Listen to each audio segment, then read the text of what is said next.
The Citrus Bowl, a crowd of about 70,000 people on hand to watch this matchup. The two coaches, Phil Fulmer and Lloyd Carr, preparing to get their teams going. Coming off losses, perhaps a little disappointing. Welcome here to the Disneyland Resort in California. John Saunders and Terry Bowden. First of all, Happy New Year to you, and Happy New Year to you as well as we get you ready next 3 days for the National Championship game in the Rose Bowl. Happy New Year, John. And it's been 54 years since teams other than the Pac-10 and the Big Ten have played in the Rose Bowl. But because of the Bowl Championship Series this year on January 3rd, we're going to have a national championship. But first, Tennessee against Michigan. As we mentioned, both teams looking to end the season on a high note. They sure are. They mirror each other in their teams. They have strong, rock-solid defenses. They like to run the ball. But Tennessee has Casey Clausen at quarterback. He's better. Travis Steedham is the better running back. I think Tennessee gets the nod. All right, some games already underway here on New Year's Day. And this one, remember, last year it was Ohio State and South Carolina. It is once again. And Phil Petty, 7 yards to Brian Scott on this one. Andrew Pinnock also has a touchdown run. And Petty has another touchdown pass of 50 yards. They missed the extra point, but South Carolina leads Jim Tressel coming off that win against Michigan that made him a hero, but down 20-0. Oklahoma over Arkansas. Defensive struggle here, 7-0. Nate Hibble with a 1-yard touchdown run. Arkansas had one first down in the first half, 28 yards total. And Virginia Tech leading Florida State 3-0 is the score right now. Rematch of the '99 national championship. Your dad in this game, not used to being in this game. Well, 2 years ago, he had a better football team. But this year, I think Virginia Tech has the best football team. Of course, we will be here throughout the day, throughout the week, getting you ready for the national championship. Right now, let's join Sean McDonough. John, and Happy New Year to you. Michigan and Tennessee have won more than 1,500 games combined in 17 national championships. They play in two of the three largest stadiums in college football before crowds of more than 100,000. They are led by two of the three winningest active coaches and are serenaded by two of the great fight songs in all of sports. Michigan and Tennessee have much in common, but in a combined 227 years of college football history, the Wolverines and Volunteers have never played each other. Today, Michigan and Tennessee go head-to-head for the first time on a gorgeous New Year's Day 2002 at the Capital One Florida Citrus Bowl in Orlando.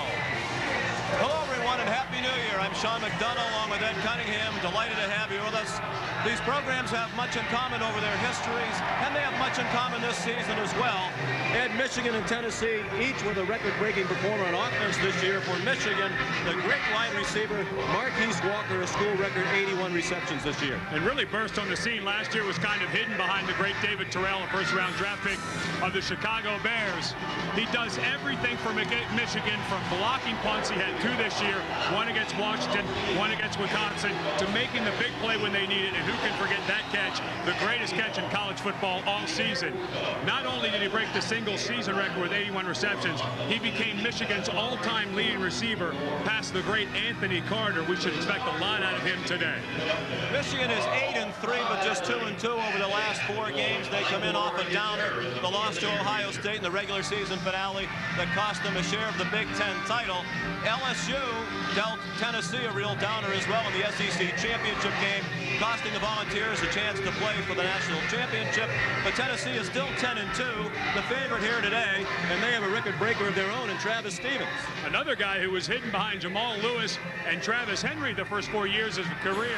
Got ready for this year, wasn't quite sure how much he was going to run the ball, ran it a lot more than he expected. Travis Henry, 1,464 yards, runs so very hard. Michigan, they're going to have to gang tackle him today to slow him down.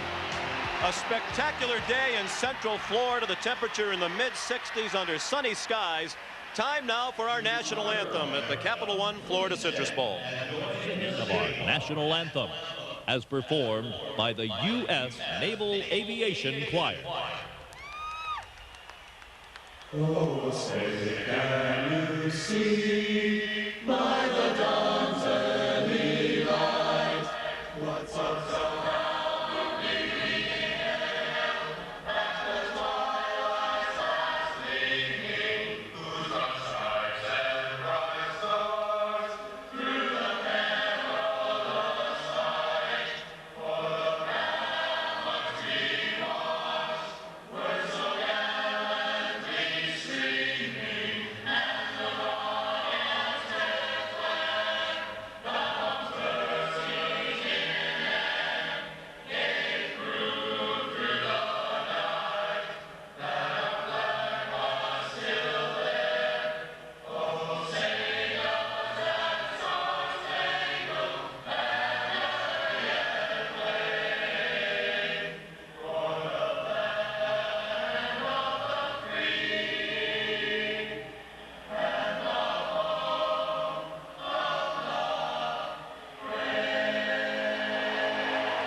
We'll be back for the opening kickoff from the Capital One Florida Citrus Bowl, Michigan and Tennessee, right after this. Let the river run, let all the dreamers wake the nation. Come, the day has just begun. It's asking for the taking, trembling, shaking. Oh, my heart is aching. We're coming to the edge, running on the water, coming through the fog, your sunset dawn. Let the river run, let all the dreamers wake the nation inside through the darkling dawn.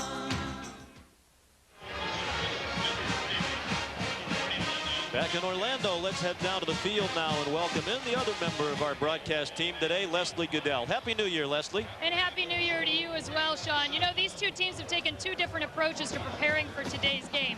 Michigan left Ann Arbor after taking a break for finals and arrived here as a team on December 21st. It's something they started doing during their national championship year in 1997, and they've done it ever since. Tennessee, on the other hand, stayed on campus for practice, and then they got a short break for Christmas and all came individually on December 25th.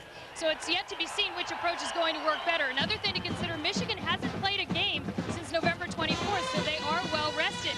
Tennessee, on the other hand, played the SEC championship game on December 8th, so they're not quite as rested as Michigan is. It's yet to be seen if that will play a factor in today's game as well. Sean? Thank you, Leslie. Just under a capacity crowd, but more than 60,000 in attendance here in Orlando for the Capital One Florida Citrus Bowl. And a big question all week in preparation for this game, and Leslie talked about the differing approaches to preparation, the motivation level of these teams. We've mentioned so many similarities. One of them, disappointing losses the last time out. Michigan would have been in a BCS game had it defeated Ohio State in the regular season finale. They would have shared the Big Ten title with Illinois. Instead, they wound up with neither, but they're happy to be here. And of course, Tennessee thought it would be playing for the national championship. Instead, they're back at the Florida Citrus Bowl. But, you know, when we talked to the players and coaches on both sides, it was very clear that because of the opponent that they're playing, it's Michigan, Tennessee have never met, that both teams have had good practices. Both coaches worked their teams extremely hard getting ready for this game. Tennessee had a couple of days of two-a-days. I don't think either team's going to come out flat for this game. Lloyd Carr is a Tennessee native. Lived his first 10 years in Northeast Tennessee. Churchill, Tennessee. At age 10, he and his family moved to the Detroit area. And for the most part, he's been a Michigan man ever since. Michigan won the toss and deferred. So Tennessee will receive the opening kickoff. And Hayden Epstein, the senior from Cardiff, California, will kick it off for the Wolverines. Leonard Scott and Derek Tinsley are back deep for the Volunteers. Scott, one of the most dangerous return men in the country. 72 career kickoff returns. Only Willie Gault has brought back more kickoffs in Tennessee history, and they think he's the fastest wide receiver they've had in the program since Willie Gault. He's an SEC sprint champion, and he'll get a chance if he wants to bring it back from 6 yards deep. Instead, he takes a knee. Good kickoff by Epstein with the wind at his back. Casey Clausen is the quarterback for Tennessee. 2,969 yards passing this season, the third highest single season total in Tennessee history, and the impressive touchdown to interception ratio of 22-9. Whole key for Casey Clausen very early on. Tennessee likes to get in a three-step drop rhythm. He's so much better when he throws on time. Michigan's going to play a little press, try to get him out of that rhythm. The fullback Bartholomew offset from Travis Stevens. Clausen out throwing and completing to Kelly Washington, the 22-year-old freshman from Stevens City, Virginia. The lineup's brought to you by Capital One. The rest of the Tennessee backs and receivers, Bartholomew, a terrific blocker for Stevens. John Finlayson is the tight end. outstanding big play wide receivers in Stallworth and Washington. And the veteran offensive line, Coleman, Weary, Wells, Smith, and Offenhusel from left to right. Clausen pressured, and the pass incomplete. Along the far sideline for Will Bartholomew. Clausen was hit as he threw the ball by Sean Lazarus, and there is the offensive line. Coleman and Weary are seniors. Wells and Smith are sophomores, and Offenhusel is a junior. Really, it's strength against strength with Fred Weary and Chavis Smith in there going against that really good front of Michigan. Michigan very strong in the middle. They have 4 guys that can roll through there. Grant Bowman, Hoyer, Lazarus, and Freisinger, all very good. They'll rotate and keep them fresh. A 3-man line early on 2nd and long by Michigan. 2nd and 10 from the 30. Stevens with his first carry, and he gets nothing. Stevens averaged 122 yards per game. It's an outstanding Michigan defense. The front 4, Dan Rumashek, Norman Hoyer, Sean Lazarus, and Shante Orr. Larry Foote, the Big Ten Conference Defensive Player of the Year, the middle linebacker with Eric Brackens, a Tennessee native, and Victor Hobson. And in the secondary, Marlon Jackson, a true freshman, steps in at one corner as the starter, Todd Howard the other. Cato June and Charles Drake are the safeties for defensive coordinator Jim Herman, a 16-year veteran of the Wolverine coaching staff. He had a school record 46 sacks this year. Pass caught over the middle. Bobby Graham, first down, lost the football, but the Volunteers got it back and gained yardage on the fumble. Jason Witten, the tight end, hustling downfield to recover the Graham fumble. And the combination of the play and fumble results in a gain to the 45 of Michigan.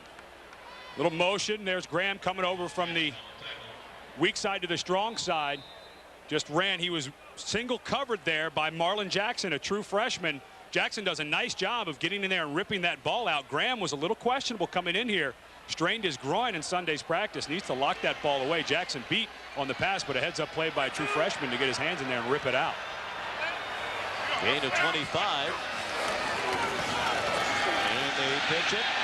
And looking to throw is Kelly Washington, the former quarterback, on target for another first down. Dante Stallworth the catch. Washington was a quarterback at the start of the year, was alternating his time between quarterback and wide receiver. Then when Stallworth broke his wrist in the opener against Syracuse, Washington made the move to receiver full time and had a freshman record 64 catches for Tennessee. And what a really nice job by Dante Stallworth. He was going to try to work a deep route to the middle of the field, and because the defense, Charles Drake, the safety, stayed at home, he had to break off his route, and Washington read that. Now they hand it off to Stallworth as he came in motion. Randy Sanders, the offensive coordinator for Tennessee, into his bag of tricks early. A gain to the 30-yard line. Larry Foote and Victor Hobson made the tackle. It's a gain of 2. And really a page out of the Michigan playbook. The Tennessee defensive players were telling us when you play Michigan's offense, you have to watch out for the reverses and the throwbacks and that sort of thing. And this is not something Tennessee has done most of the year. Of course, with those injuries early on, they also lost Eric Parker for a little while after that Syracuse game. Now they've got their full complement of receivers, all very good big athletes, getting them in the mix, carrying the ball and throwing it to Kelly Washington. On second down, Clausen throwing, completing again. Excellent throw and catch by Eric Parker. And he's out of bounds inside the 9-yard line. Cato June pushed him out, but it's a gain of 22. First and goal, Tennessee. And we see right away what Casey Clausen does so well. 1, 2, 3, ball's gone right on that third step. And that's why Cato June, the free safety, just a little bit late. If Clausen doesn't throw this ball on time, June would be able to get over there and make a play out on Eric Parker again. Missed some time earlier in the year after the Syracuse game. So good to have a guy back. Over 100 career catches for Parker. Someone Clausen can really count on when he runs those routes. Eric Tinsley checks in now, lines up offset. Clausen lost the handle and falls the ball back to the 11-yard line. It'll be second and goal from the 11. Clausen, a sophomore from Northridge, California, with impressive 2-year totals that are remarkably similar to the numbers posted over his first 2 seasons at Tennessee by Peyton Manning. When you're on pace to match Peyton Manning or exceed what he did at Tennessee, you're on a great pace. And really, if you watch them physically, he throws the ball a lot like Peyton Manning. Has a lot of the same mannerisms in his play fakes. They look very similar in physical stature as well as height and weight. For the end zone, incomplete. Over the head of Kelly Washington with Todd Howard in coverage. Talk about the comparisons between Peyton Manning and Casey Clausen. Here are the numbers over their first 2 seasons. Identical completion percentage. Clausen has actually thrown for more yards and touchdown passes than Peyton did. Clausen with 5 more interceptions. What's interesting is when you go back to last year when he took over the starter, that was as a true freshman. Did not have 1 year on campus, although he came in early for spring ball. Very impressive for a true freshman to have that type of season. 3rd and goal. He's flushed from the pocket and sacked back at the 15-yard line. Larry Stevens with the sack. Sean Lazarus with the initial contact. And Michigan continues to have a record-setting season with the sacks. We mentioned they led the nation and set a school record with 46 during the regular season. Lazarus lined up right over the center. This was a matchup that Jim Herman, the defensive coordinator, liked. He thought Scott Wells, the center from Tennessee, a little bit undersized. Lazarus, very active, 6'4", nearly 300 pounds. Very nice job just on a one-on-one block by Lazarus to beat it and get the pressure. 32-yard field goal try up and good by Alex Walls, the junior from Bristol, Virginia, who's now made 10 of his last 11 field goals. An impressive opening drive for the Volunteers. Ends in a field goal and a 3-0 lead for Tennessee.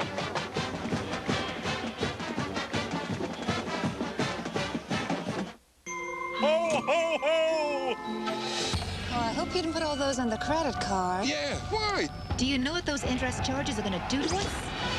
Don't worry. I used our new Capital One No Hassle card. Fed up with exploding credit card rates? To the neighbors! With Capital One's new No Hassle Platinum card, you get 1 low fixed rate and none of the hassle. Gotta tell Steve and Laura about Capital One. What's in your wallet?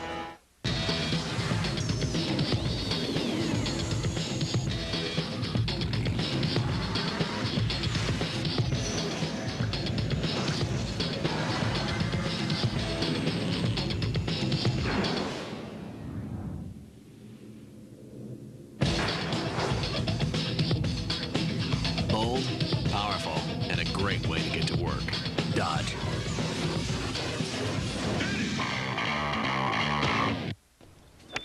Some see in 8-foot walls a not-so-subtle message to keep out. 4. Others see it as a minor obstacle to an invigorating day at the course. Here you go. Oh! It's good. The perfect accompaniment to such an outing, Taco Bell. For a little green, you can indulge in great tasting, high-quality fare no matter who you are. Excuse me, young man. Think I'll play through. Hey! Score a crunchy taco and bean burrito together, just 98 cents. Now with better beef, beans, and tortillas. For a tasty deal, think outside the bun. If we're quiet, if we listen, we can hear houses breathe. Bad houses hate our warmth, our humanness. Stephen King's Rose Red, January 27th at 9/8 Central on ABC. Viewer discretion advised. The Capital One Florida Citrus Bowl. This ABC Sports exclusive brought to you by Capital One, who asks, what's in your wallet? Dodge. You can take life as it comes, or you can grab life by the horns. Dodge. Edge Clean Shaving Gel. It helps lift dirt and oil every time you shave. And Black Hawk Down, coming soon to a theater near you.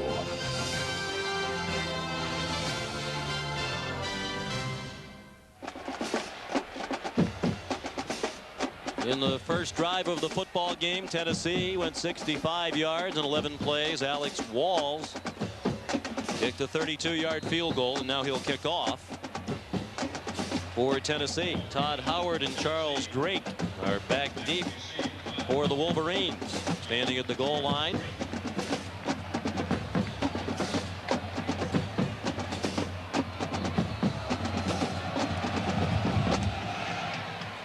Very high kickoff, but short into a slight breeze.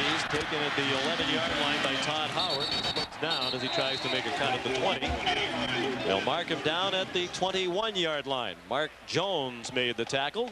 Now the Capital One starting lineup on offense for Michigan. The quarterback is John Navarre, the sophomore from Cudahy, Wisconsin.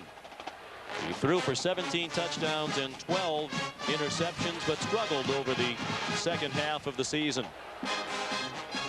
First completion is the most important. When we talk to Stan Parrish, the offensive coordinator, he's going to try to get him an easy throw early so we can get into a rhythm. They went back to basics, tried to get him to forget about those 4 interceptions he threw against Ohio State to end out the regular season. Hand off to the tailback, Chris Perry, and he's banged down for no gain. It's been a sputtering Michigan offense this season. They are 70th in the nation in total offense in Division 1A. B.J. Askew is their leading rusher with Perry in the backfield. Bill Seymour, the tight end, is their third leading receiver. Bellamy and Walker are the wideouts. And up front, Tony Pape, Jonathan Goodwin, Kurt Anderson, Dave Petrozello, and Demetrius Solomon. Goodwin, the only returning starter from last year's Michigan team. The other 4 offensive line starters from last year have all started games in the NFL this year as rookies.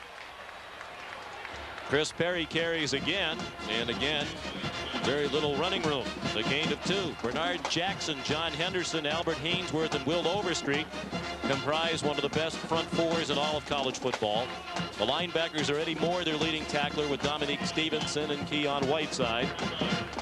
And in the secondary, Teddy Gaines and Jabari Greer are the corners. Julian Battle, Rashad Baker are the safeties. 3rd and 8. Conservative play calling to start the game for Michigan. And again, nothing doing on the run. 3 carries by Perry. Bernard Jackson stopped the 3rd down run. It will be 3 downs and out for Lloyd Carr's offense. Michigan got caught in. They ran on that 1st down and got no production. A little bit of a shuffle on the offensive line by Lloyd Carr. Joe Dene comes in and starts at right guard. Dante Stallworth back for the punt from Hayden Epstein. Fielded on the bounce at the 27. Made the first man miss. And a nifty return out to the 44. Tackled by Carl Diggs. All Tennessee at the start of this new year at the Capital One Florida Citrus Bowl. There are more than 500 studies, well over 100 just on vitamin C, that come to the same conclusion, that the vitamins and minerals found in orange juice and grapefruit juice are essential in maintaining good health.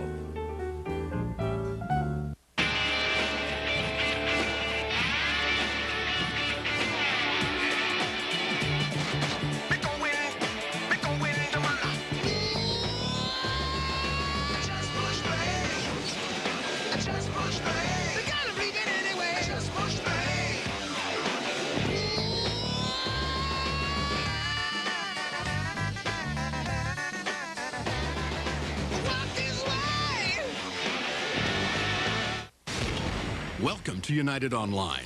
Joining together Net Zero, Juno, and millions of people who have stopped paying high internet bills. Now you can have great connections, fast page loads, instant message compatibility, and at only $9.95, it's less than half the price of AOL. There's never been a better time to switch. Call 877 only $9.95 or visit netzero.net or juno.com. Additional phone charges may apply. Each year, thousands of Pittsburghers go without warm winter clothing. Hi, I'm Joe DiNardo. And I'm Kathy Seviller, and we know how important it is to take care of our neighbors. So this holiday season, help your neighbor by purchasing a Shop and Save patriotic teddy bear for just $1. Since 1989, shoppers like you have helped raise more than $800,000. We've provided warm winter clothing for over 16,000 children and senior citizens. So stop by and help bundle them up. For Michigan, a return trip to the Capital One Florida Citrus Bowl. And they were victorious here over Auburn last year, 31-28.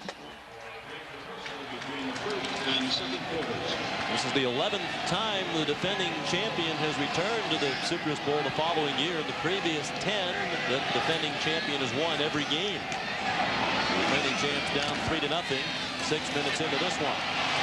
Dante Stallworth, nice run after the catch of the Casey Clausen pass, and he's out of bounds at the 40-yard line of Michigan. A gain of 16 for the junior from Sacramento. Charles Drake bounced him out of bounds. And Tony Brown, a little used freshman wide receiver, does a really nice job out there working one-on-one, picking up a block. And Stallworth, who's battled injuries his entire career with that broken wrist earlier in the season against Syracuse, so very dangerous in the open field. Although that Kelly Washington has better numbers, Stallworth is the guy who's really their big play receiver. All the damage so far for Tennessee through the air. They passed for 86. They have minus 5 yards rushing as a result of the sack on the first drive. Eric Brackens made the tackle on Travis Stevens.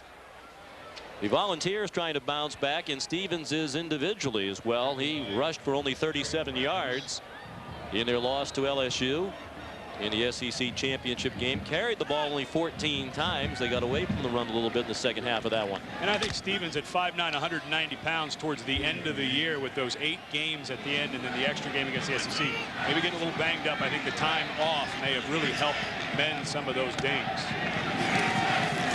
4 receivers into the game. A quick pass on the flat and hit immediately by Marlon Jackson was Kelly Washington. Terrific play by the true freshman from Sharon, Pennsylvania.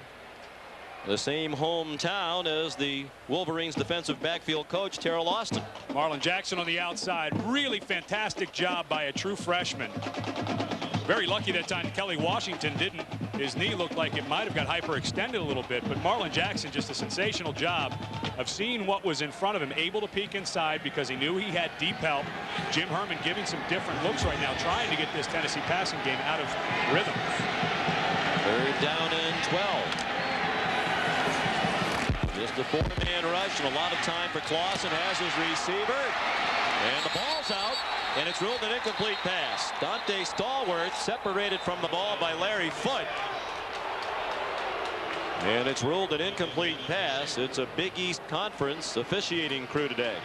What a great outing by the Michigan defense. Larry Foote, the linebacker, does a really nice job of dropping out. Looked like they were going to blitz. Michigan drops 7, and there comes Larry Foote. Boy, it looked like he might have had possession with that foot on the ground, Sean. Larry Foote did a nice job of getting his helmet right on the ball. Not so sure that that was not a fumble for the Michigan defense. Dustin Colquitt, the punter for Tennessee. Wobbly boot from the left footer. Julius Curry brings it back to the 18-yard line. The snapper, Dan Stacy, downfield to make the tackle for the Volunteers.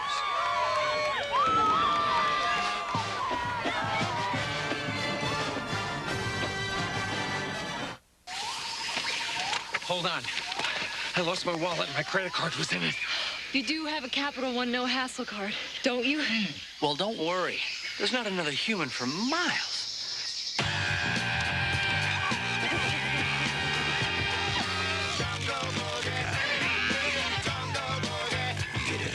Worried about losing your credit card? With Capital One's no hassle card, you're not liable for a penny. Plus, get the nation's lowest long-term fixed rates and no telemarketing. Don't think of your next job as your next job.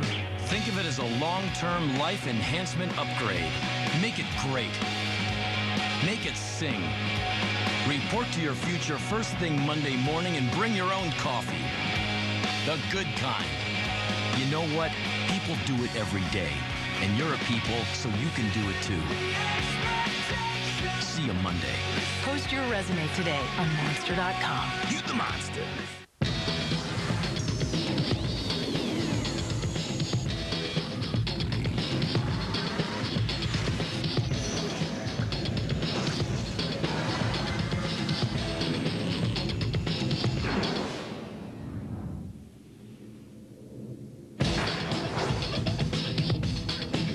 Bold, powerful, and a great way to get to work. Dodge.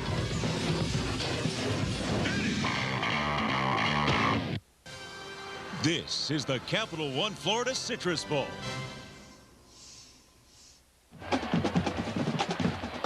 Midway through the first quarter, Tennessee has a 3-0 lead. And it appeared they caught a break on the 3rd down pass to Stallworth. This looked like a catch and then a fumble. And for Stallworth, this would have been His second fumble in 2 games. No question that Larry Foote knocked that ball out, and it really looked like Stallworth had established possession. Although it only would have been about a 12-yard swing in field position. Who knows how that would have helped out Michigan if they'd been starting at the 30 instead of inside of their own 20.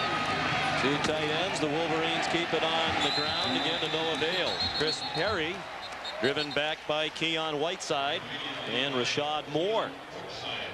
Whiteside, a junior from Forest City, North Carolina, their 6th leading tackler. Today's First and 10 line is brought to you by Monster.com. Right across the 28-yard line, the yard to gain for a first down for Michigan. John Navarre looking to throw for the first time. In the flags, caught by the tight end, Joffre. But he's out near that first and 10 line. About a yard shy of it at the 27-yard line. Tackled by Teddy Gaines. Michigan did a really nice job. The one, besides Marquise Walker with his 81 catches, the one position group that did very well for Michigan this year was they have 4 tight ends with Joffre, Bill Seymour, Sean Thompson, Dayton DeBook. They had 42 catches amongst them. In that time, they could slip out a guy because in that kind of situation, 2nd and long, you're expecting a longer route by your receivers. There's some underneath stuff for these tight ends. 3rd and short. 3rd and about a yard. Moving along the line, but the Volunteers got back. Perry, the ball carrier. And this will be close. Looks like well, they're moving the ball back now. Might require a measurement. Rashad Moore chopped him down. And boy, you're really running into the teeth, the strength of that Tennessee defense. Of course, everybody knows about John Henderson, the 2000 Outland Trophy winner, but also Albert Haynesworth. Both those guys almost identical in size. Haynesworth a little bigger at 6'6", 310 pounds. Tough to get any movement, Sean. It's going to be very close on the measurement. We mentioned they're one of the best defensive fronts in college football. And it is the first down of the day for Michigan. Lloyd Carr, when we chatted with him this week, said he thinks it's the best front that Michigan has played since the Rose Bowl in 1992 when they played a Washington team you were on. And that defensive front for Washington was led by Steve Emtman. And going against a guy like Steve Emtman every day in practice, we used to look forward to the games. I'm sure the Tennessee offensive line feels the same way with Haynesworth and Henderson in the middle when they go ones against ones. The eye, Navarre to throw. He's in trouble. He fumbles the football. Picked up by B.J. Askew, who got it back near the line of scrimmage. John Henderson made the hit. Now there's another battle for the football, and Tennessee has it. What a play that was. Navarre fumbled on the hit by Henderson. Askew picked it up, ran with it, then was separated from the ball, and Henderson got back in the play and recovered the fumble. And John Henderson, who was struggling with a high ankle sprain, just absolutely ran right by the right guard, Jonathan Goodwin. And Askew lost control of the ball as he was trying to pick up extra yardage, but it all started with a great burst upfield by last year's Outland Trophy winner. Struggled with injuries this year. His numbers down a little bit, but you can see the explosive ability of John Henderson. Well, that's an amazing play by Henderson. He caused one fumble and then recovered a different fumble on the same play. Eddie Moore involved in the hit that separated Askew from the ball. 22nd takeaway of the year for Tennessee. Lawson throws, caught at the 20-yard line, and there might be a late hit on the quarterback. Stallworth, the receiver, and it is a roughing the passer penalty against Norman Hoyer, I believe, of Michigan. Well, they'll add yardage on to the end of the play. The gain went to the 20. Jeremy LeSueur had the coverage on Dante Stallworth. Roughing the passer on the defense. Penalty is half the distance from the goal. First down. Hoyer only a sophomore, but he needs to be much smarter than that. That ball clearly out of his hands. It's okay to bump him. I know Jim Herman wants his guys playing very aggressively, but you've got to be smart in that situation. Already a big play, and now Tennessee gets the ball at the 10-yard line. Ball is spotted just outside the 10-yard line. It looks like they could pick up another first down, inches from the goal line. Travis Stevens, the long back.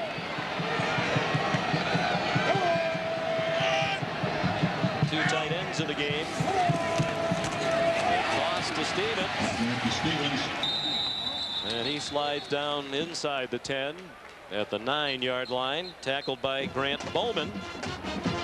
Start to see why Travis Stevens had such a sensational year for Tennessee. Michigan, right at the point of attack, got great penetration. He ends up picking up nearly 2 yards when nothing was there. 5'9", 190 pounds, has such a low center of gravity. Very, very strong. The Michigan coaches say he is the toughest running back they faced all year. The only other guy they maybe compared him to was a 250-pound running back from Michigan State, T.J. Duckett. Second and 8. Stevens again. Inside the 5 and down at the 3-yard line. Julius Curry, who's missed the last 7 games after a shoulder injury, made the tackle with help from Eric Brackens, who's a native of Pigeon Forge, Tennessee. Travis Stevens is from Clarksville, Tennessee. Such an amazing year for Travis Stevens. When you think about all of the running backs that have come through Tennessee, 3 guys in the same recruiting class with Travis Henry and Jamal Lewis. Both guys left early, just stuck it out, very patient.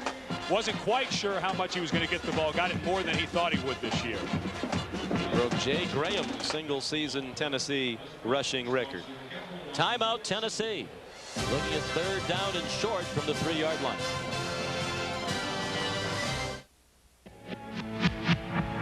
I just want to do it right today. Just watch your corner. Get all your men back here alive. Your men are going to look to you to make the right decisions. Their lives depend on it. No fear! Oh, yeah, right! Space between the bullets and our fire. Okay! I can hear the bells ringing. Waiting for you. The splash in your heart. Mike Durant, we won't leave you behind. Sadness down the window and so. Go home! Take my hand, 'cause we're walking. Gotta get you out of here, buddy.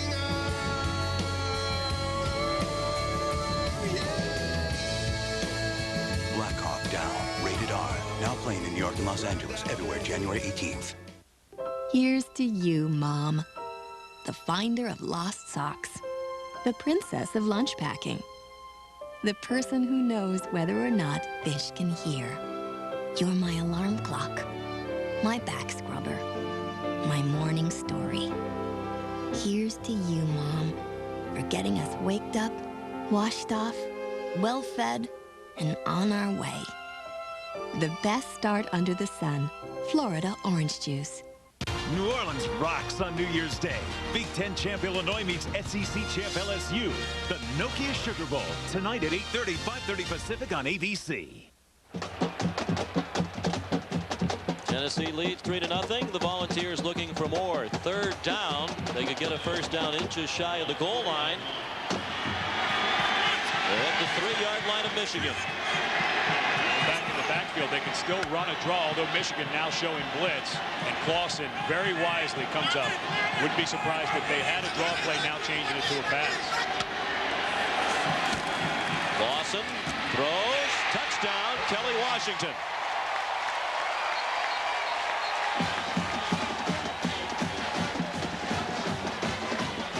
Todd Howard had the coverage, but could not deny Clausen and Washington, who connect on a touchdown pass for the 6th time this year. And what a great audible by Casey Clausen to get off of whatever they had called, probably a draw because of the pressure. He saw one-on-one with a 6'4", 225-pound Kelly Washington, called the quick slant. I don't care who's covering, that's tough duty. Alex Walls, now a perfect 40 for 40 this year in extra points. Certainly no lingering after effects for Tennessee from the loss to LSU in the SEC championship game, as the Volunteers are off to an impressive 10-0 lead over Michigan here in the 1st quarter. When we were talking to Randy Sanders yesterday about his quarterback, Casey Clausen, he talked about the up and down year that Casey had, and he said, really, you can go back to the injuries to the wide receivers. We talked about Eric Parker and Dante Stallworth, and you mentioned how Kelly Washington was really a quarterback at the start of the season and had to go in there. But Casey Clausen now having all of these wide receivers, you can see he has that arsenal. He's using every single one of them in different ways. Coming up next, the 4th annual Bowl Championship Series kicks off right here on ABC. Big 12 champ Colorado taking on Joey Harrington and Oregon in the Tostitos Fiesta Bowl. At 8:30 Eastern, Big 10 champion Illinois meets SEC champion LSU in the Nokia Sugar Bowl. Prime time, ABC Sports, home of the Bowl Championship Series. And certainly those numbers on your screen are controversial. Everybody's still talking about Colorado, 0.05 behind Nebraska. Colorado beats Oregon and Nebraska beats Miami. We may have a split national champion with the AP voting in Colorado, or if Oregon wins and Nebraska beats Miami, maybe they could be co-national champions. More likely if Oregon wins. Hard to imagine that a 2-loss team would be the national champion. Todd Howard finds a hole and runs it back to the 38-yard line. Buck Fitzgerald made the tackle. A nice 24-yard return.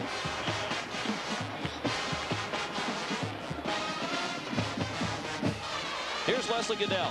I'm with a very happy mother, Kathy Clausen. Casey just threw the first touchdown of the game. And, you know, when I came over to talk to Casey's parents, Jim Rand, his father, he wanted no part of the interview. Is he always this intense? Very intense. We usually don't sit together, so for you to catch us together was rare. You have 3 sons who are quarterbacks, and one of them plays for LSU. Right. He's not here. What's the plan? The plan is, as soon as we get done with this game, we're going to grab Casey and catch a flight to get to the Sugar Bowl. A busy day for the Clausen family, Sean. Indeed it is. Brother Rick, a quarterback at LSU prior to the SEC championship game. Rick Clausen worked with the scout team mimicking the Tennessee offense in practices preparing for the game. When they asked Rick about playing the role of his brother Casey, he said, I'm not very good at it because I can't run that slow and I can't throw that wobbly a pass. Jimmy, their younger brother, showed up in the SEC championship game with a politically correct split jersey, Tennessee LSU. Chris Perry with the catch on the throw from John Navarre. Back to the 40-yard line. It'll be 3rd down and 8 for Michigan. Andre Lott made the tackle. And this Michigan offense late in the season really started struggling. And the obvious reason, Stan Parrish says, although it seems very obvious you want to stay out of 3rd and long, they just could not do it. And right now, early in this game, conservative calls early by Stan Parrish and Lloyd Carr, and they're finding themselves in way too many 3rd and longs against a defense with this kind of front that can now pin its ears back and get after a very immobile John Navarre. Navarre with a flag down on the play, much too high for Marquise Walker. Looked like Demetrius Solomon might have been guilty of a hold on Omari Hand. And it is a holding call against Michigan that'll be turned down by the Volunteers. And that pressure by Tennessee, that front four, you don't always have to get. The penalty is declined. 4th down. You don't always have to get a sack. You could see John Navarre getting very uncomfortable in that pocket. I mean, who can blame him with guys like Overstreet and Omari Hand chasing him around in the pocket? He didn't get his feet set. Regardless, it would have been an incomplete pass. Dave Epstein to punt, heavy rush, and he gets it off. A tumbling boot, muffed by Stallworth. He bobbles it and then gathers it in and goes down to the 20-yard line. Tackled by Brandon Williams. Tomorrow, our Bowl Fest continues as All-American quarterback Rex Grossman leads Florida. At least we think. Some question about how much he'll play in the game against ACC Conference champion Maryland in the FedEx Orange Bowl. Our coverage begins live at 8 Eastern, 5 Pacific, right here on ABC. And the news is that Grossman will not start for a curfew violation. Brock Berlin, who's rumored to be transferring when the year's over for Florida, will make the start, and how much Grossman will play is unknown at this juncture. Steve Spurrier was going to talk about it today in a press conference. I would imagine it'll probably be about the first quarter. I can't think that it would just be the first series, trying to send a message to the rest of his team. Travis Stevens running left out across the 22-yard line where Sean Lazarus and Cato June took him down. Tennessee in its 42nd bowl game. Only Alabama has played in more. They're in a bowl game for the 13th straight year, the 19th time in the last 20 years, while Michigan has played in 27 straight bowl games with this appearance. Amazing part for Tennessee. This is their 7th straight New Year's Day bowl. They have been going to big ones for the last 7 years. Give it the first home of their head coach. Lawson throwing off target. Batted down by Larry Foote, the linebacker, running in coverage with Derek Tinsley, a running back, and there is a flag down near the line of scrimmage.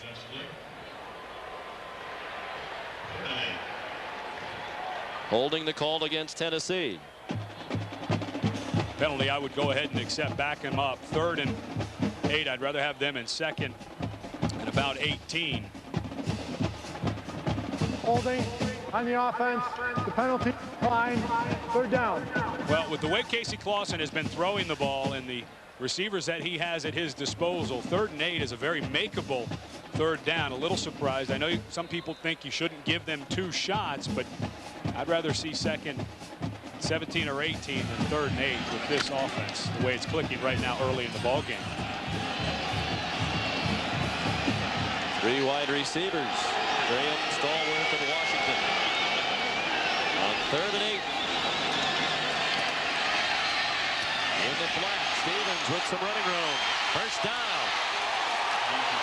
Travis Stevens at 5'9", 190 pounds, powering his way out to the 41-yard line. He ran over Charles Drake. Larry Stevens finally made the tackle. This is what Jim Herman talked about with the toughness of Travis Stevens. Very shifty. Linebacker went out to try to cover him, shook him, got down the field, had already picked up the 1st down. But Herman said, we need to gang tackle him, get guys around him. He tends to let the ball get a little loose sometimes, but that time Stevens showing that power at 190 pounds that sometimes you just don't think he'll have. Roy Fleming now the running back as Stevens gets a breather. Travis has had the history of fumble problems. Lost 5 this year. Lost his starting job earlier in his career due to fumbling. Fleming tackled by Victor Hobson and Larry Foote. What a great story Larry Foote is. Came into his senior season. Him and Jim Herman, his linebacker coach and defensive coordinator, have such a close relationship. But Lloyd Carr talked about, you know, Michigan sometimes gets some guys on All-American lists just because of where they play and where they line up. But he said that Larry Foote and Marquise Walker, 2 guys who did not have one bad game all year. Larry Foote is a downhill kind of linebacker. He's trying to make tackles at or behind the line of scrimmage. That's the final play of the 1st quarter. Clausen, as he throws, it's caught by the tight end, Jason Witten.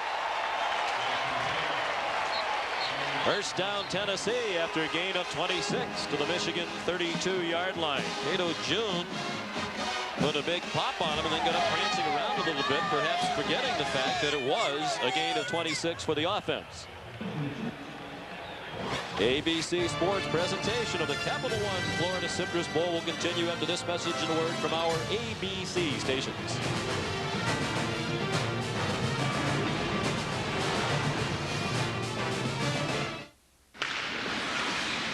Hi, my car's out front. We'll get started right away.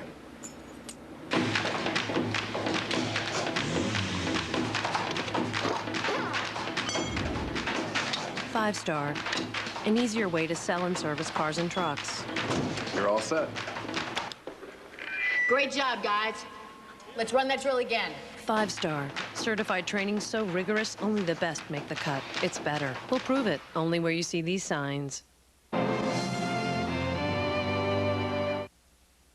Healthy for Life is really making a difference. We've lost about 600 pounds. They're screaming, they're hollering, everybody's all excited. Actually helped me lower my cholesterol. I've lost 15 pounds, but I think more importantly, I've gotten much more physically fit. I have been taken off my blood pressure medicine. I thought, wow, I've never seen anything like that on a news station. Get healthy for life with advice and information on Action News and the Pittsburgh Channel. Another way we're taking action for you. Oh, I really feel great. I really do. All right, guys, bring it in. Bring it in. Hey, where's Billy? He's sick. He's our best player. Yeah, we can't play without him. Come on, it's gonna be okay. It's for the championship, Coach. There's gonna be a lot of other games. Hey, I can play. Do you know how? I'm not bad. He's tall. What do you think? All right, let's go! Hey, if we win, we get to go to McDonald's. So don't play.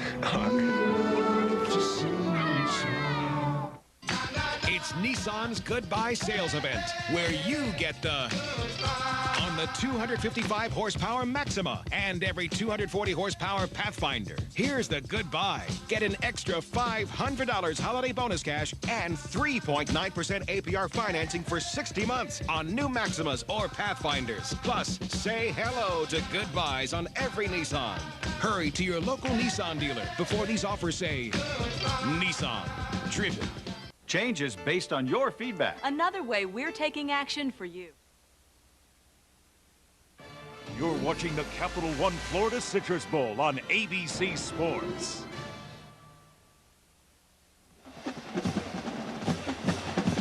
Tennessee up 10-0 and marching again. One of their big weapons is tight end Jason Witten, #1. He was a defensive lineman last year. They had to switch him with some injuries. And Michigan trying to cover him one-on-one with a linebacker, Eric Brackens. That is a mismatch all the way. Witten will be able to get down to the middle of the field. I think Michigan's got to start thinking about bringing a strong safety. Witten at 265 pounds has really good speed down the middle of the field. Strong start in the first quarter for Clausen, 9 of 13 passing, 124 yards and a touchdown. He's going deep again, has him in. It is caught! What a catch by Stallworth, and they mark him down inside the 1-yard line. Jeremy Lesore had the coverage, and he closed some ground while that ball was in the air, but Stallworth still managed to make the acrobatic catch.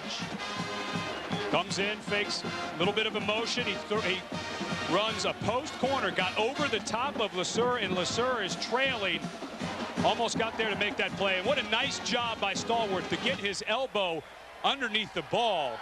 And it looked like he might have got into the end zone before he touched the ground. Let's see where his knee hits. Good call by the official. Yep. Ball was down inside the 1. But wow, what great concentration by Stallworth. Lawson keeps it. Touchdown.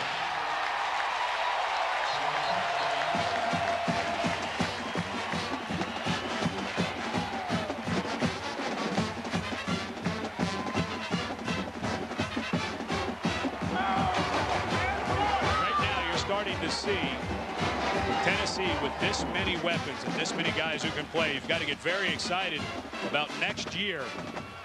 Bringing back a lot of these offensive linemen. Casey Clausen coming back. Kelly Washington, Dante Stallworth, who just made that great play. Jason Witten, who's a great weapon for Clausen at tight end. This is a very potent offense when they have all their pieces in place. Alex Walls makes it 17-0. 32 seconds into the second quarter. Great start for Clausen. He's thrown for a touchdown, now run for a touchdown. He's passed for 156 yards.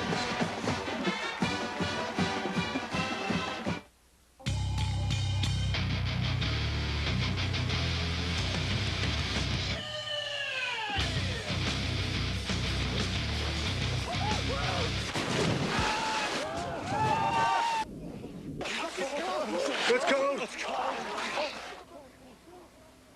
Is that supposed to be fun? Introducing a vehicle designed for your adventures in reality. The all-new, more powerful CR-V from Honda. Americans are asking what is expected of us. What is expected of us? What is expected of us? We ask you to live your lives. Do your business. Do your business around the country. Fly and enjoy America's great destination spots. Take your family. Enjoy life. The way we want it to be enjoyed. Greatness is found. Greatness is found when American character and American courage. American courage can overcome American challenges. And we will. And we will.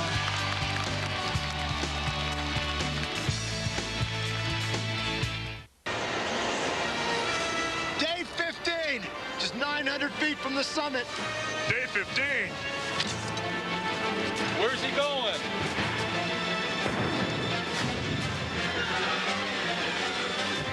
Oh, hey, guys. Just gonna mail my credit card payment. You mean you don't have a Capital One no hassle card? Want a choice of payment dates? Try Capital One's no hassle card. Plus, get the nation's lowest long-term fixed rates and no telemarketing. What's in your wallet? You can't control the weather. But for 50 grand, could you control your heartbeat? The Chair, a new game show coming to ABC. The Capital One Florida Citrus Bowl. This ABC Sports exclusive brought to you by Capital One, who asks, what's in your wallet? Honda, a versatile family of cars, minivans, and SUVs. Aflac, ask about it at work. And Taco Bell, think outside the bun.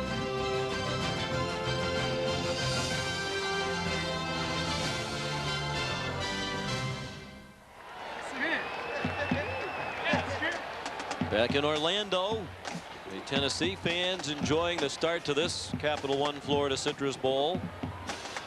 Lloyd Carr and the Wolverines down 17-0, and it's a team that clearly is struggling with its confidence on offense as well. They're going to have to get it going in a hurry. They've got to get something going. Marquise Walker, Tennessee, doing everything they can to confuse John Navarre a little bit. They have to do something down the field, though, Sean, to try to loosen up that coverage.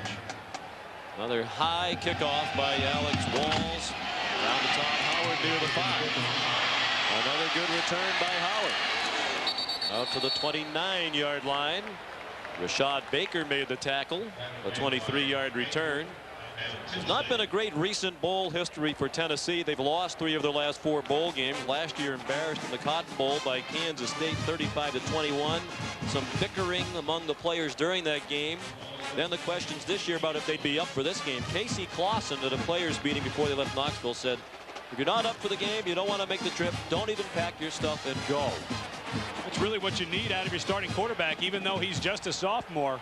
Needs to take a leadership role on for Philip Fulmer's Volunteers, and the way he's playing, his actions are speaking even louder than those words. Going deep, John Navarre looking for Marquise Walker. Tight coverage from Andre Lott.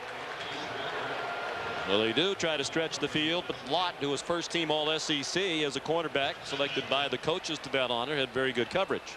This was something that John Chavis, the defensive coordinator of Tennessee, said that they were going to try. They're going to try some nice, tight press coverage. That's what they like to run at Tennessee, even though Marquise Walker, with double coverage most of the season, had 81 receptions.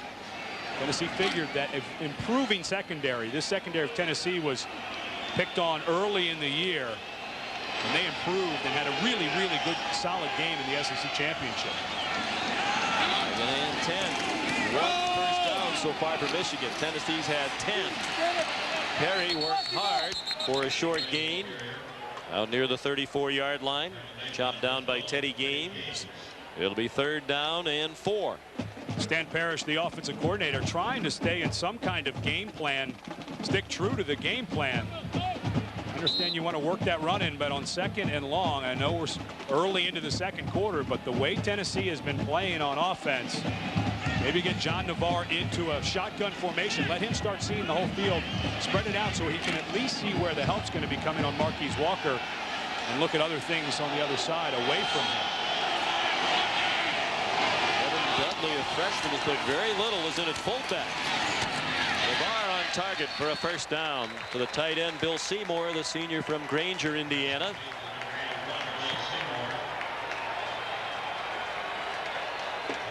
And as John Navarre as a quarterback starts to mature, Stan Parrish has been the quarterback coach since '96.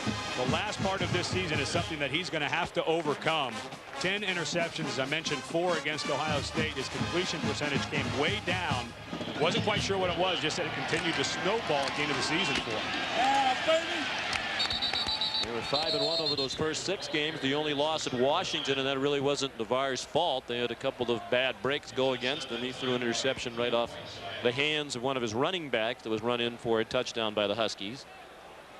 But since he started to struggle, they've struggled as a team. And in fairness to Michigan, they did play a tougher schedule over the last 5 games of the year. But Surprising that it would go the way it did, because you'd think with all the people they had to replace at the start of the year, Ed, they might struggle early and get better as the season went along. With an inexperienced group, they played well early and got worse as the season went along, and very nearly an interception on that play.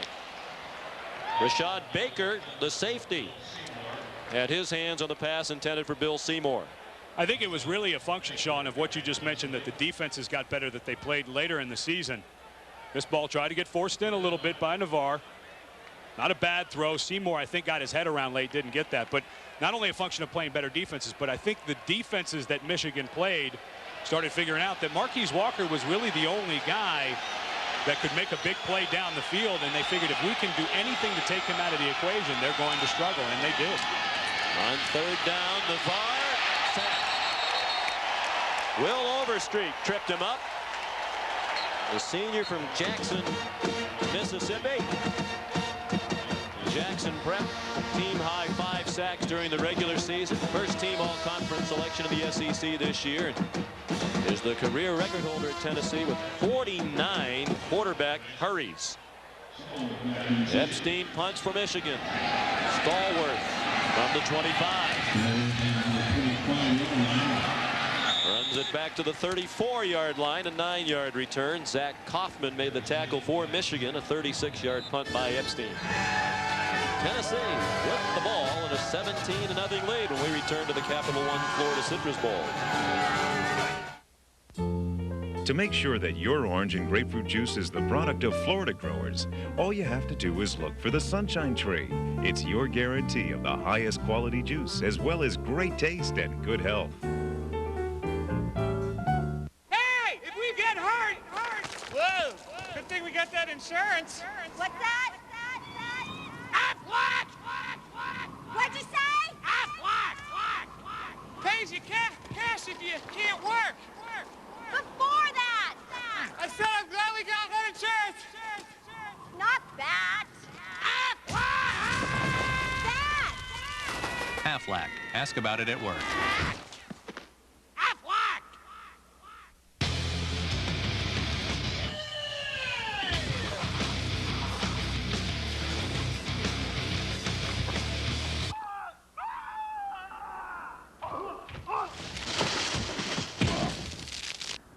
Whoa. What was he thinking? Introducing a vehicle designed for your adventures in reality. The all-new, more powerful CR-V from Honda. Heartburn? Give me a cold one.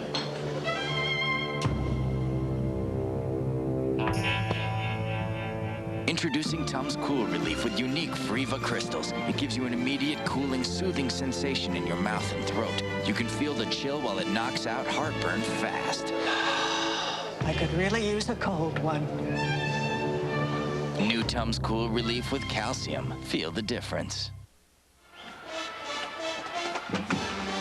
We're back in Orlando at the Capital One Florida Citrus Bowl. Sean McDonough, Ed Cunningham, and Leslie Goodell.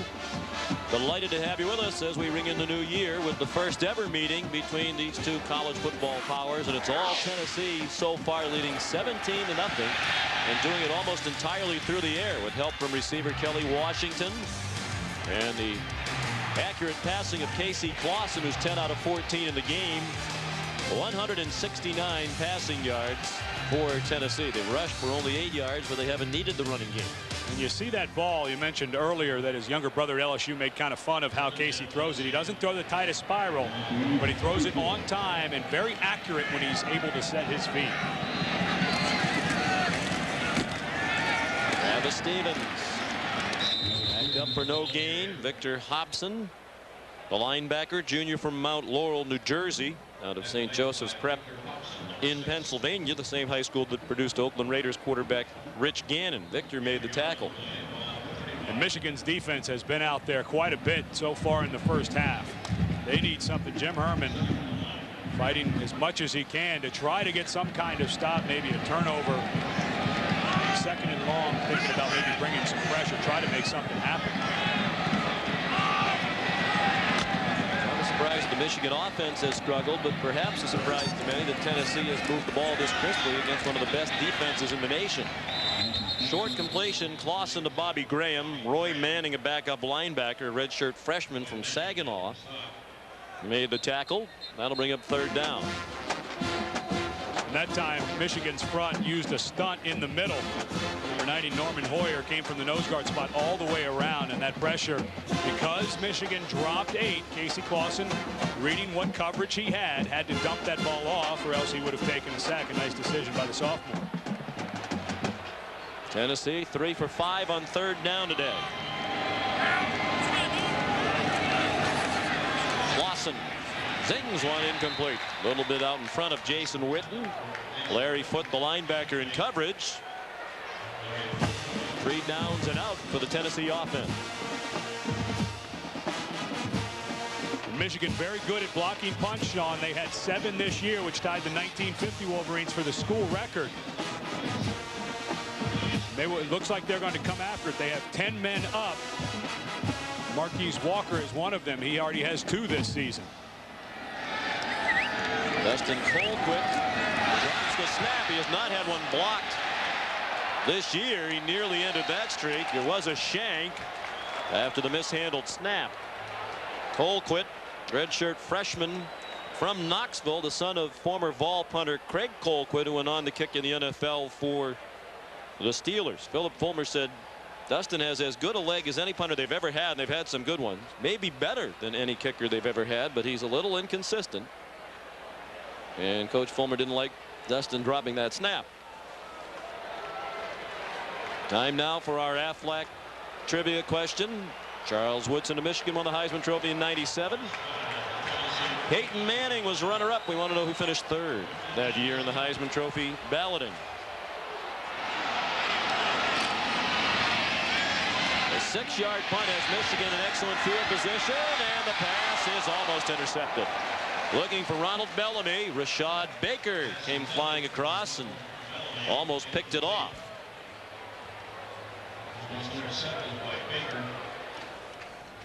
Baker did a really nice job of reading Navarre. They had layered routes too deep so that he could read one part of the field, and Baker came off of Marquise Walker when he saw the eyes, just back there, able to see everything that's going on. A really nice job by Baker. Talking about that Aflac trivia question, we talked with Lloyd Carr yesterday. He said even though these teams have never played, there is a rivalry. On 2nd and 10, the carry by Chris Perry. Dominique Stevenson made the tackle, and he said a lot of that dates back to 1997. Not only the controversy, the Tennessee people very upset that Charles Woodson, with plays like that, won the Heisman, and not Peyton Manning. Of course, back at that time, these 2 schools were taking turns adding on to their stadiums, each trying to lead the nation in attendance. And in 1997, Tennessee actually did move ahead in attendance of Michigan. Michigan has since leapt back and led the nation in attendance every year since '98. On 3rd down, Seymour, the tight end, upended, and apparently just short of the 1st down. And you'd think they'd go for it down 17-0 on 4th down and less than a yard. Jabari Greer made the tackle.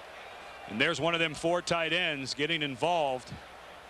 Bill Seymour, the leader of the group, the 3rd leading receiver for Michigan, although the number is much lower after Marquise Walker with 81 receptions. It's amazing. B.J. Askew was 2nd with 24, and Bill Seymour with 23. Sean, there's just no question. I don't think he made it, but they're going to have to go for it on 4th and short on the 35-yard line. 4th and about a foot. Interesting what Lloyd Carr said. You can have a rivalry even when you haven't played each other.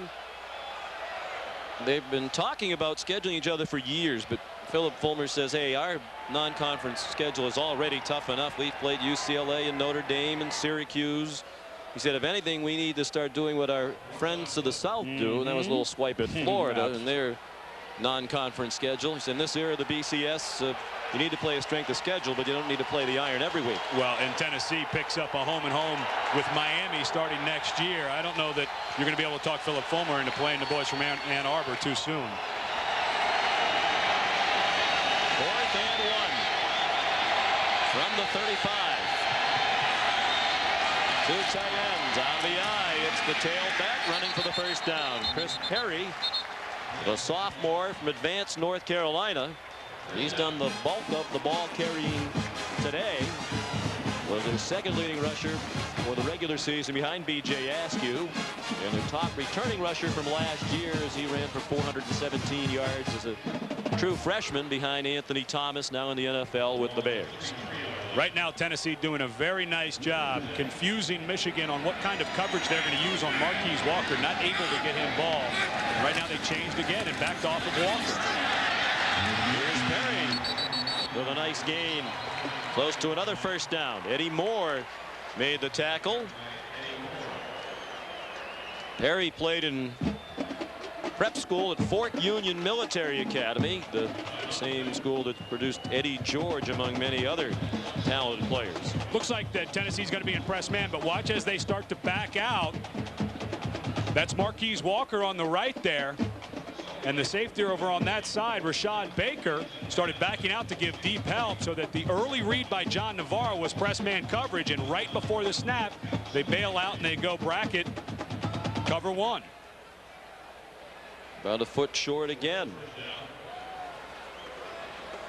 I mentioned Lloyd Carr's Tennessee roots.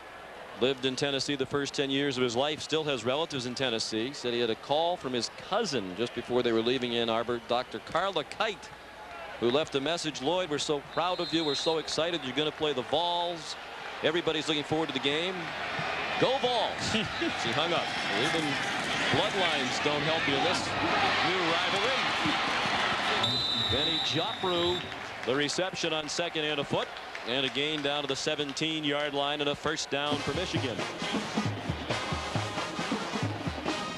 And I think that Stan Parrish doing a nice job now that he's seen what Tennessee is trying to do against their superstar Marquise Walker, of getting those tight ends involved, really productive from that tight end position. Joppru and Seymour now getting into the mix, because Tennessee has taken away anything Michigan has tried to do with their all-star receiver, but Stan Parrish now starting to make the adjustments. Deep handoff, and Perry steps across the 15 to the 14 for a gain of 2. We're under 8 minutes left in the first half. 17-0. Tennessee leads Michigan. Eddie Moore made the tackle on Perry. And Perry was a guy that really, at the end of spring ball, they expected to be their #1 running back. 6'1", 235-pound sophomore. You mentioned that he was the leading returning rusher. He had 417 yards, backing up Anthony Thomas last year, so they expected big things. Had a couple of nagging injuries early, and B.J. Askew, who had been a fullback, really took advantage of that and played well early. Navarre throws too high for Ronald Bellamy. And it'll be third down and 8. Of course, John Navarre's status was uncertain back in the spring. He figured to be the backup quarterback to Drew Henson. But Henson signed a professional baseball contract with the New York Yankees. So you could add the loss of Henson to the departure of 5 players from the Michigan offense of a year ago in the first 2 rounds of the NFL draft. Anthony Thomas and David Terrell, standouts now with the Bears. The 4 offensive linemen, all of whom have started as rookies in the NFL this year. Major losses. And all in all, an 8-3 season. And second in the Big Ten isn't bad for a group this inexperienced. Some running room for B.J. Askew. Touchdown, Michigan.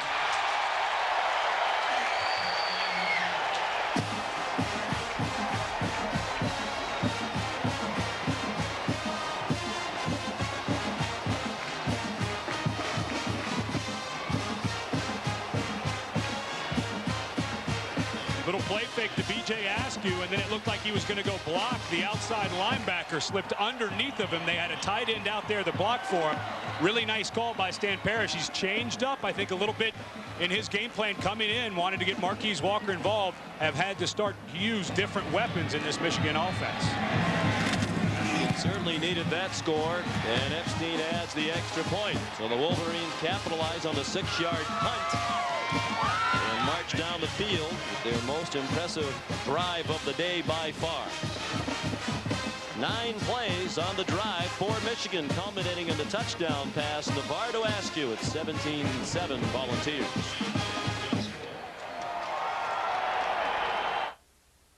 Ho, ho, ho! Oh, I hope you didn't put all those on the credit card. Yeah, why? Do you know what those interest charges are going to do to us? Don't worry. I used our new Capital One No Hassle card. Fed up with exploding credit card rates? To the neighbors! With Capital One's new No Hassle Platinum card, you get one low fixed rate and none of the hassle. Gotta tell Steve and Laura about Capital One. What's in your wallet? Sean Bryan. That's that sexy man I met the other night. You want me to get it? No, let the machine pick it up. I don't want him to know I'm home on a Friday night. Hey, yo, Donna, it's Sean. Remember me? I'm at this crazy club right now. There's a lot of cute hotties, but I'm just thinking of you, girl. Uh-huh. I know. I'll call you tomorrow. What if I give you a call when I'm feeling lonely? When did you get this? There's the, Yep. Look at the, Mm-hmm. There's nothing like a little variable valve timing to get people talking. What's that, Yeah, dipstick. The Accord V6 from Honda. This is the Capital One Florida Citrus Bowl.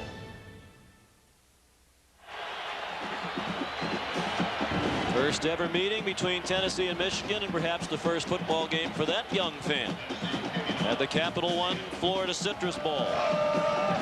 Michigan on the board. After a 44-yard drive set up by a very short punt by Dustin Colquitt. And now Hayden Epstein will kick off.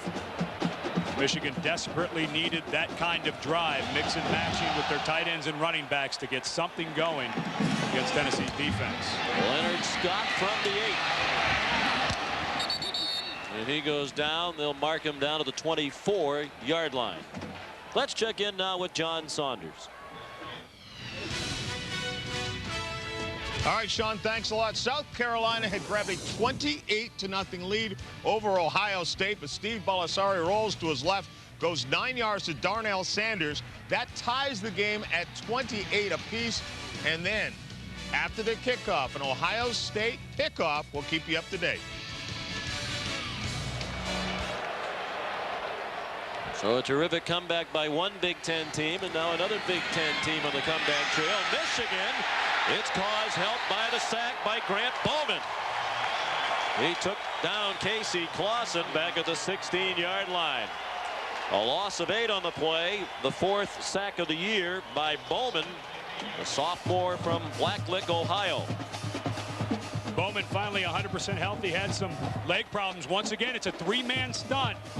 The right defensive end, right defensive tackle came down inside, and Bowman, who was lined up all the way over on the right guard, came around. And because of the coverage, when you can get pressure with your front 4 and drop into coverage, Clausen had nowhere to go with the ball. Troy Fleming takes the inside handoff and was tackled by Dan Rumashek after a gain back to the 20-yard line. A gain of 4. That'll be 3rd down and long, 3rd and 14 for the Volunteers.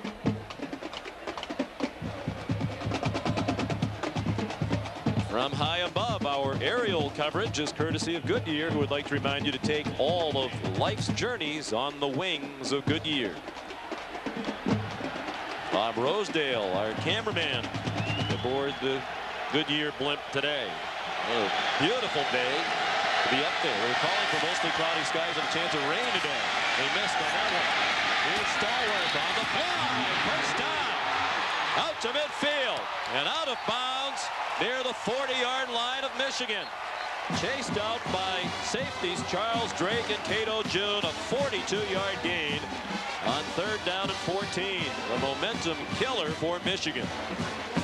Randy Sanders, the offensive coordinator, obviously has been very busy during his time off. A little bit of a reverse to Dante Stallworth. And the way this guy runs in the open field, you have to find ways to get him the ball. The only reason that Cato June is able to knock him out of bounds is because he had an angle from his free safety position. If June would have been out of position, Stallworth would have run by the entire Michigan defense. First down on a rushing play for Tennessee today. And now outgained Michigan 219-64. First and 10 for the Michigan 38.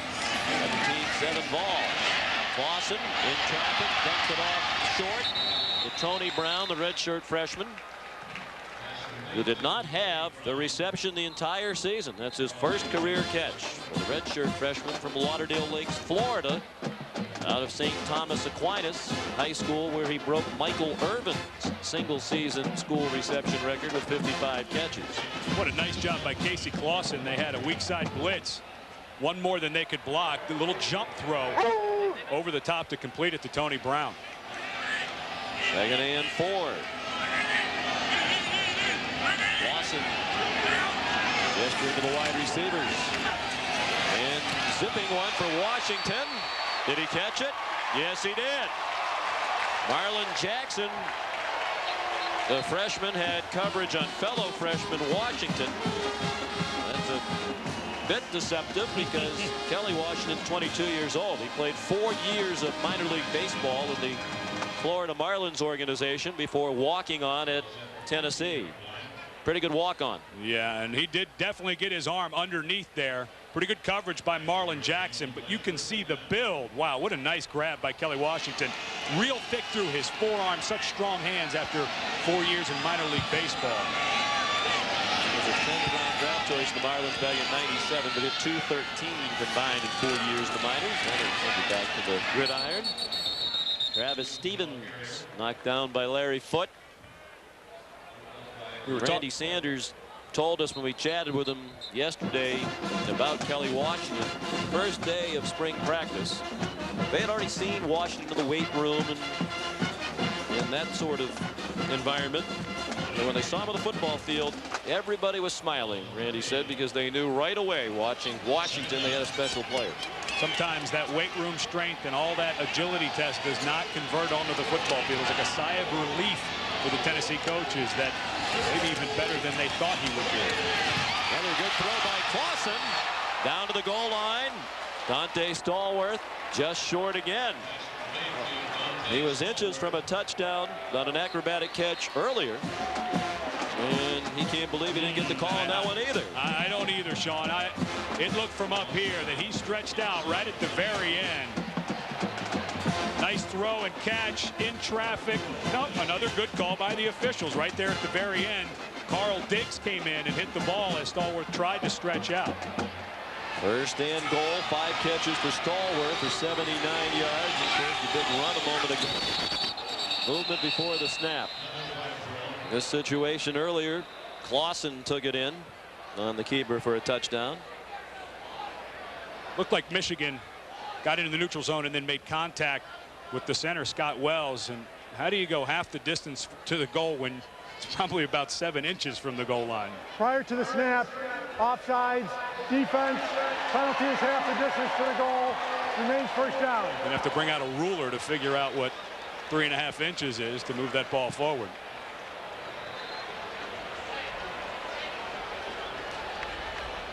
First and goal. Tennessee trying to answer after Michigan scored. Clausen keeps again. No signal yet. Touchdown.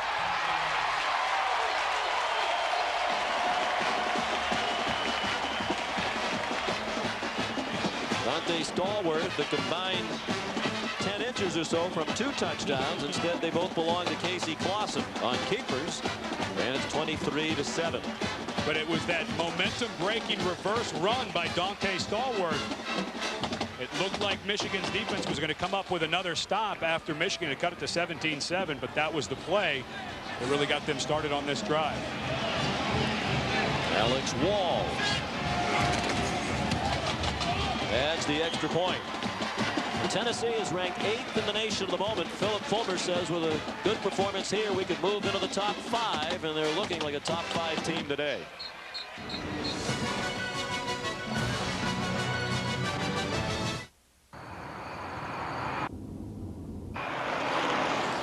With a smooth car-like ride, dual-side airbags, and a 240 horsepower engine. Go ahead, I'll bring her in. Hannah. It's one of the joys of parenthood. The Odyssey from Honda. Hold on. I lost my wallet and my credit card was in it. You do have a Capital One no-hassle card, don't you? Well, don't worry. There's not another human for miles.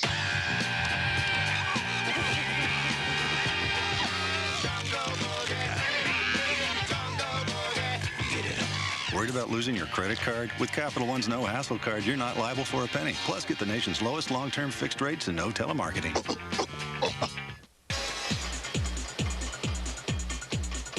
Hey, Edge Gel is gonna clean up your act with Edge Clean Shave Gel. Edge Clean. Edge Clean's got a built-in facial cleanser that helps lift dirt and oil every time you lather. To help lift dirt and oil every time you shave. Edge Clean Complete. So clean up your act with Edge Clean Shave Gel. Took the Lord's name in vain. How many times? Quite a few. Ballpark. 500. In a day? Who is this? Do you want to be forgiven or not? The Job is back Wednesday, January 16th on ABC. Viewer discretion is advised.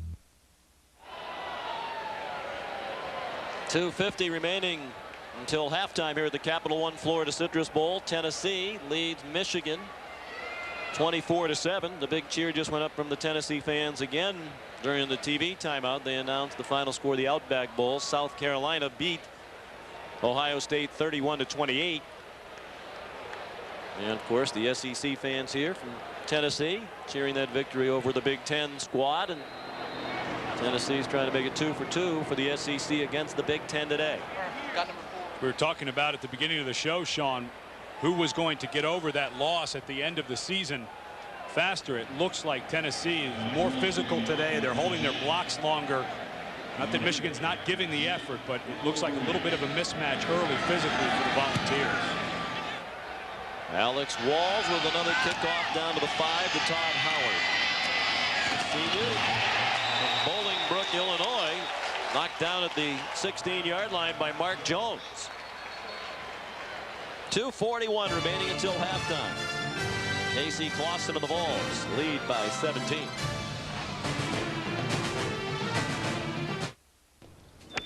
Some see in 8-foot walls a not so subtle message to keep out. 4. Others see it as a minor obstacle to an invigorating day at the course. Here you go. Oh! That it's good. The perfect accompaniment to such an outing, Taco Bell. For a little green, you can indulge in great tasting, high quality fare no matter who you are. Excuse me, young man. Think I'll play through. Hey! Score a crunchy taco and bean burrito together, just 98 cents. Now with better beef, beans, and tortillas. For a tasty deal, think outside the bun. Okay, good news. That broadband thing we all want? Got it figured out. Honey, you call the phone company. Tracy, you're digging the trench, shovels in the garage. I'm going up on the roof to assess the satellite possibilities. Timmy, check out these schematics. Appreciate it. Let's go! Broadband ready! We know how you feel, and that's why Circuit City offers one-stop high-speed internet access. You can find what's available where, compare options, and arrange installation. Circuit City, we're with you. Yeah, we can get broadband at Circuit City.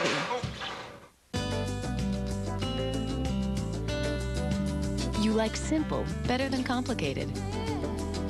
You like quick better than slow. You like easy better than hard. So now pay with SpeedPass at both Mobile and Exxon. It's fast, it's free, and it links to a check card or major credit card you already have. Call toll-free or visit speedpass.com. We're drivers too. Every Saturday night, James Bond's gonna push your buttons. Eject to seat. The Bond Picture Show premieres Saturday, January 26th on ABC. 2:41 remaining until halftime. 3 timeouts left for Michigan. This possession begins for the Wolverines at their own 17-yard line. John Navarre throws, and it is caught. Marquise Walker breaks a tackle and goes out to the 50-yard line. A gain of 33. Rashad Baker made the tackle. First catch of the day for Marquise Walker with the single-season Michigan record of 81 during the regular season. And this time they saw exactly what they wanted. One-on-one coverage outside to Marquise Walker. Such a great season. He jumps ahead of Anthony Carter in career receptions. But that is exactly what Navarre wanted to see, is Tennessee taking a chance. Right ahead, Chris Perry. More a gain of 2. Marquise Walker is a senior from Syracuse, New York. First team All Big Ten, first team All American by the American Football Coaches Association this year. And an art major. Had a lot of pressure to go to Syracuse. Grew up not far from the Syracuse campus. But he wanted to go away, experience something different, and Michigan's been the perfect spot for him. No gain on the pass play to Chris Perry. Thursday night, the granddaddy of them all, the Rose Bowl presented by AT&T. Undefeated Miami facing off against Heisman Trophy winner Eric Crouch and number 2 Nebraska for the national championship. That's Thursday live at 8 Eastern, 5 Pacific on ABC. The Canes third in the nation in scoring offense. Walker another catch and a first down. A good throw from Navarre to the 32-yard line. Pickup of 16 yards. Julian Battle made the tackle. And finally, they're managing to find ways to get the ball now to Walker. Michigan doing everything they can to get back to the line of scrimmage with 1:16 left and the clock stopped because of the first down. Get the play in. Try not to use too much of this clock. Finding a little rhythm offensively like they had last series. Navarre over the head of Bellamy. I don't think we've given the folks enough time now to answer the Aflac trivia question. 97, Charles Woodson won the Heisman Trophy. Peyton Manning was second. We want to know who finished third. Do you have any guess? Ryan Leaf. Is that a guess? I pulled that out right at the last second with the help of Bruce Clark, our producer, who whispered it in my ear. Yes. And who knows the answer? Cheating? I thought maybe your New Year's resolution would be to stop cheating on the Aflac. No, it was to admit when I cheated. B.J. Askew. Inside the 10 and down to the 7-yard line. 25 yards on the run by Askew. His first carry. He had a touchdown reception earlier. Timeout. That is for the half. Michigan with a timeout. 58 seconds left in the half. Michigan just trying offensively. They've really found a nice rhythm, and B.J. Askew, the Tennessee coaches say that he starts to wear you down because Tennessee's defense, they're really starting to rotate the front in there because of the long drive last time, and now a passing drive where all of these guys have to chase the football. A nice crease by that offensive line. You're surprised they called a timeout. You mentioned they had nice rhythm going here. They had plenty of time. The clock was going to stop to move the chains anyway. You could have saved that timeout when you're inside the 10-yard line. But you wonder if the coaches wanted to get settled down and make sure they take full advantage of this drive. But yeah, Sean, a little surprising that they would use it right there. Coming up next, the GM Overdrive halftime report with John Saunders and Terry Bowden. One of the great days of the year for college football fans. New Year's Day. Plenty of bowl action throughout the day here on ABC Sports. Starting with this one, the first ever meeting between Tennessee and Michigan. As a matter of fact, Tennessee has never played against any team from the state of Michigan. Michigan is now in kind of a strange spot at 1st and goal from the 7. They have 2 timeouts, so they can try to run the ball. But when you're at 1st and goal from the 7, this is typically a throwing situation against the especially strong Tennessee front. Navarre throws, might have been deflected. Incomplete. 2nd and goal, and now some tempers flaring. Back behind the line of scrimmage, Chris Perry and Dominique Stevenson had to be separated. John Navarre looked like he just hung on to that for wanted to pull it back and not able to do it. Has very big hands. Ooh. Yeah, Wild pitch. It looked like he was just a bit outside. Looked like he was going to try to pull it back, maybe a pump fake, and it slipped out of his hand. A wasted down for Michigan. Now even tougher at 2nd and goal from 7. And in the last moment, he saw Rashad Baker, the safety, heading in the direction that he was intending to throw it, and realized he should not throw it. Out of the shotgun. DJ Askew in trouble and dropped for a loss. And now Michigan calls a timeout. And again, you go back to the other timeout, Ed. You talked about it. They had rhythm. They had a nice drive going. Little momentum on their side, and they used that timeout, and they've had 2 ugly plays since then. And the other thing you do is you allow Tennessee to gain their breath on defense, maybe get some fresh personnel to rush the passer. That time, Tennessee was ready for the handoff. As Keon Whiteside got up from the outside, they were allowed to get some different personnel in there, try to match the personnel that Michigan had on the field. And I'm not so sure that that timeout did not benefit Tennessee more than it did Michigan. Talk about the similarities between these programs, so many, including national championships won by each in back-to-back years. Lloyd Carr in Michigan in '97, Philip Fulmer and the Tennessee Volunteers in '98. With that record, 94-20, he is the winningest active coach by percentage, and Lloyd Carr is 3rd with the record you just saw for Lloyd, 66-19. Michigan now try to make lemonade out of lemons because they got backed up on that lost yardage play. They now have a little more room to work. Some double moves with their wide receivers. Need protection first. Wouldn't be surprised if John Chavis decides to blitz on this down. For those wondering, Bobby Bowden, the 2nd winningest active coach by percentage. In between Fulmer and Carr, Navarre hit as he throws, incomplete in the end zone. Looking for Calvin Bell. So the drive stalls as Navarre was hit by Will Overstreet, and Michigan will attempt a field goal to try to get back within 2 touchdowns. Anytime you talk to coaches who have played against Tennessee, the first name out of their mouth on defense is not John Henderson. It is Will Overstreet. Such great burst up the field, little bit of a rip move. He is so relentless, a guy that Philip Fulmer is going to miss. This senior Overstreet is going to make a fine professional football player. You saw there in the replay concern from Coach Fulmer at the end of the play because Overstreet collided with Bernard Jackson, and Jackson was slow to get up and a little wobbly as he goes off now. So a field goal try for Hayden Epstein of 28 yards. 4 or 5 this year from inside 20 to 29 yards. Just inside the left hash mark. It is good.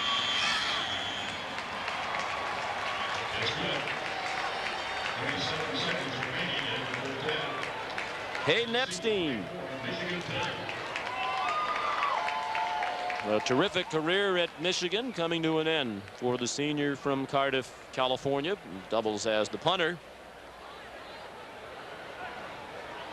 Coming up next, the 4th annual Bowl Championship Series gets underway. Joey Harrington and Oregon doing battle with the Colorado Buffaloes in the Tostitos Fiesta Bowl.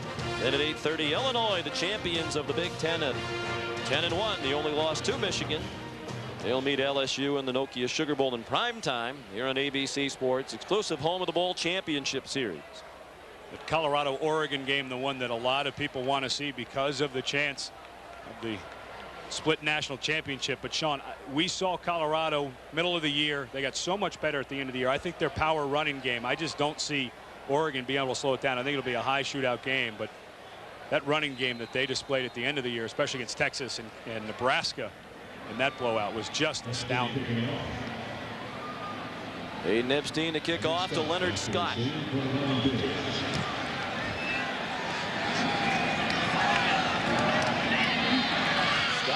The 3. And picked his way out to the 20-yard line. Blake Nassif made the tackle. An up and down day, but mostly up for this Tennessee offense. They've really showed a varying offense that really they didn't show a lot during the season, Sean. We were talking about yesterday. They've really been just kind of a drop back and a power run team, but they've employed reverses. They've had a quarterback, a wide receiver, Kelly Washington, a former quarterback, throw a pass. Done a bunch of different things, and Casey Clausen has just been sensational.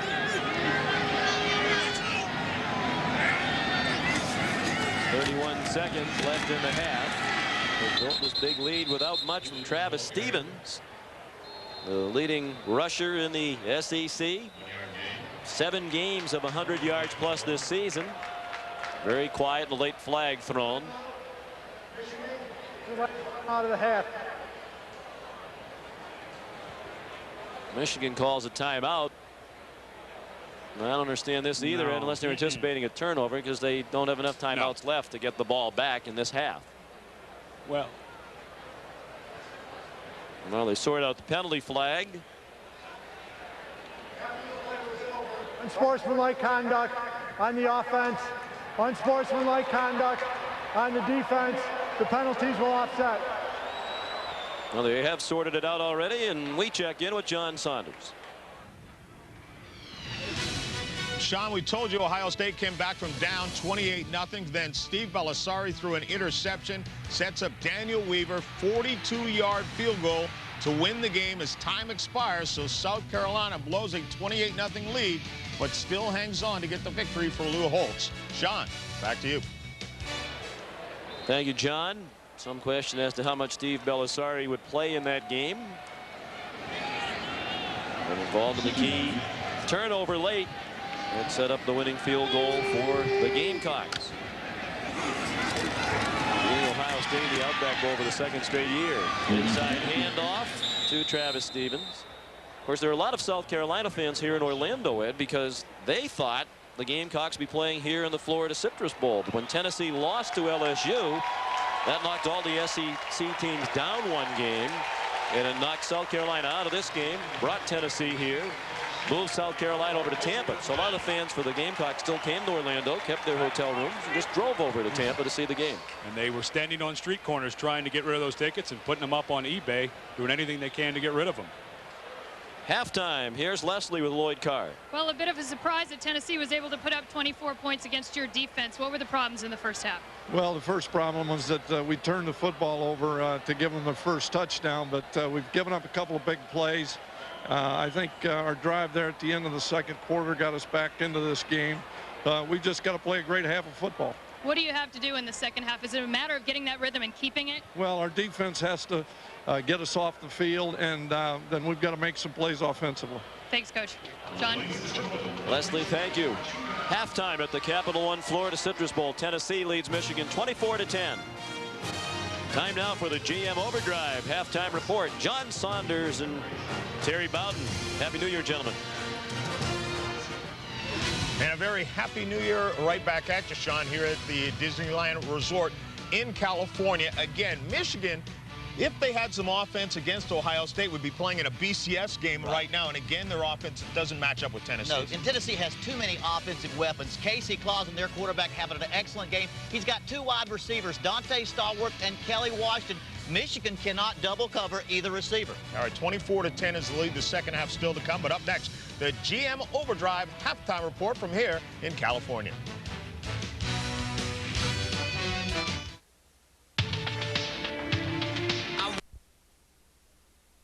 The outside for Marquise Walker. They got 10 points on their last 2 drives. I think the big surprise in the game, how easily Tennessee has moved the ball up and down the field against the Michigan defense, one of the best in the nation. I think with all this time, Casey Clausen, a young quarterback, and all those receivers, some of them hurt during the season, he's got so many things at his fingertips that they really feel they're in stride with these guys. And we've seen a bunch of things that we didn't see from Tennessee during the season. It will be Michigan's football to begin the 2nd half. They'll receive the opening kickoff of the half. Here's Leslie Goodell. Well, I talked to Coach Fulmer, and he said that offensively he's happy with the passing game, but he'd like to see them run a little bit more. He knows how good Michigan's run defense is, and defensively he says they've been their own worst enemy. It's the little mistakes that have really caused them to, as Coach Fulmer said, given them what they've got so far. What they have is 264 yards of offense. And as you mentioned, Leslie, only 57 of it on the ground. 42 of those on one play. The run by the wide receiver, Dante Stallworth. Travis Stevens held in check. He had 9 carries for 22 yards. The 264.5 is a bunch. They really found a lot of different things they want to do. Got Dante Stallworth really involved. He's their leading rusher in the first half on 2 reverses. Let Kelly Washington, who was a quarterback in high school, go back and throw a pass. I would imagine a lot of the same things. Why get vanilla here in the second half when all of those things were working for them so well in the first? Will be Michigan's football to begin the second half. They'll receive the opening kickoff of the half. Here's Leslie Goodell. Well, I talked to Coach Fulmer, and he said that offensively he's happy with the passing game, but he'd like to see them run a little bit more. He knows how good Michigan's run defense is, and defensively he says they've been their own worst enemy. It's the little mistakes that have really caused them to, as Coach Fulmer said, given them what they've got so far. What they have is 264 yards of offense. And as you mentioned, Leslie, only 57 of it on the ground.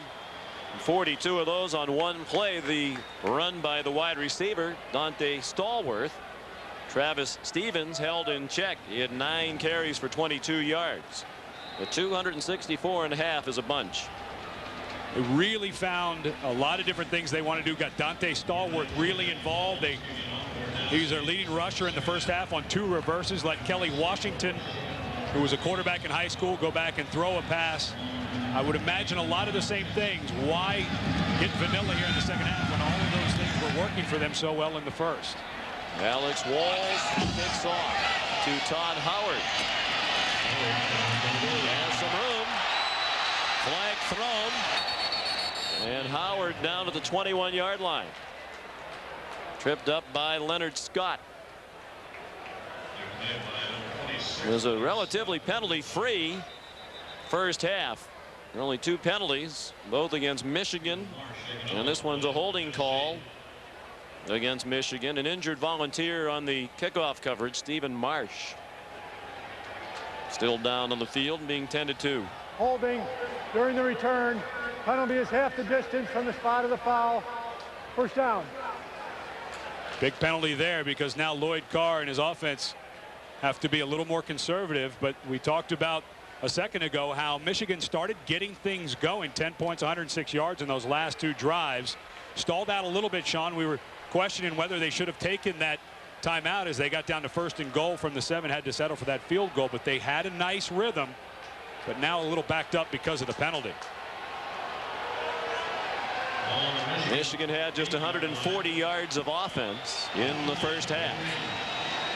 John Navarre, 9 of 17 passing for a touchdown, 97 yards.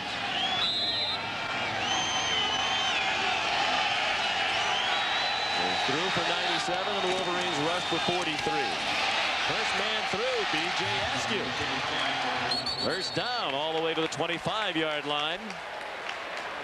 That's a gain of 17. Jabari Greer made the tackle. Time now for the Morgan Stanley storyline. Casey Clausen has really played well. When he didn't have receivers, he threw the ball away. Stallworth has been the story, both running and receiving, just about 15 inches short of 2 touchdowns receiving. Navarre has played steady, and he finally got Walker involved at the end of the first half. Navarre throws it in the flat. Askew didn't see the ball much early in the game as Perry was the primary ball carrier. There's a flag down at the end of the play. Askew has given them a little boost at the end of the first half and here early in the third quarter. Chris Perry was the running back that Michigan was using, a guy they expected at the beginning of the year to be their #1 back. Had a couple of nagging injuries. Face mask on the defense. 5-yard penalty from the end of the play. First down. And this was the thing, although this is not a big penalty, again, you start to get the feeling that Michigan, good call by the official, that's not a 15-yarder because he didn't tackle him with his face mask. That was Tony Campbell who got a hold of Askew's face mask. But these little things start to add up, and Michigan starting to get some momentum offensively. You don't want to give them any more help. Campbell in there because Eddie Moore, the leading tackler for the season for the Tennessee defense, has a sprained neck. And he was questionable here in the second half. Navarre on 1st and 10. Throwing deep for Bellamy, and he cannot Jabari Greer broke it up. You had to wait there for a second. That ball got stuck on the thigh of Bellamy. Bellamy is the guy that they like to go to deep. Navarre, because of the coverage, I believe he purposely underthrew that ball to Bellamy. Bellamy averaging 18 yards per reception. A little physical with those hands. Working one-on-one there. Jabari Greer, and still had a shot at it there at the end, but there was some pushing and tugging going on. For the most part, the officials today have let them play. The face mask penalty against Tennessee was the first of the day for the Volunteers. Askew stopped by Bernard Jackson. Short gain to the 41. It'll be 3rd down, 3rd and 8. Even though B.J. Askew lined up as a tailback most of this season, very used to that fullback spot. That's what he played for the beginning part of his career. Had moved the tailback with a couple of injuries, and they had hit that little dive quick hit on the fullback from the first play from scrimmage of this drive for a big game. That time Tennessee was ready for it.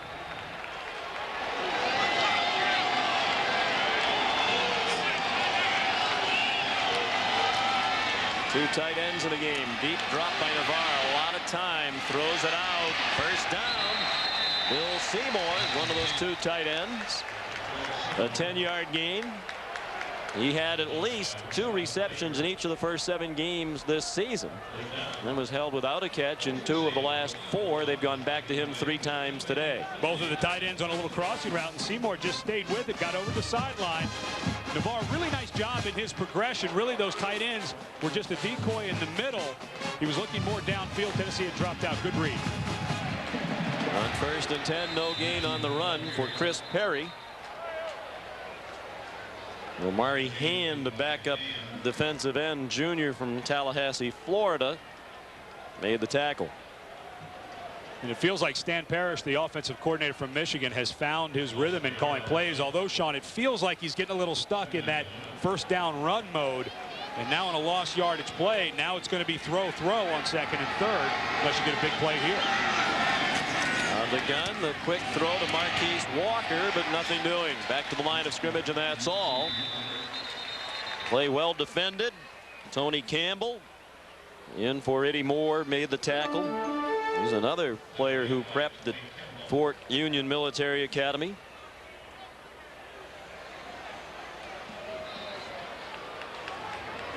That's one of those easy throws that they try to establish for John Navarre.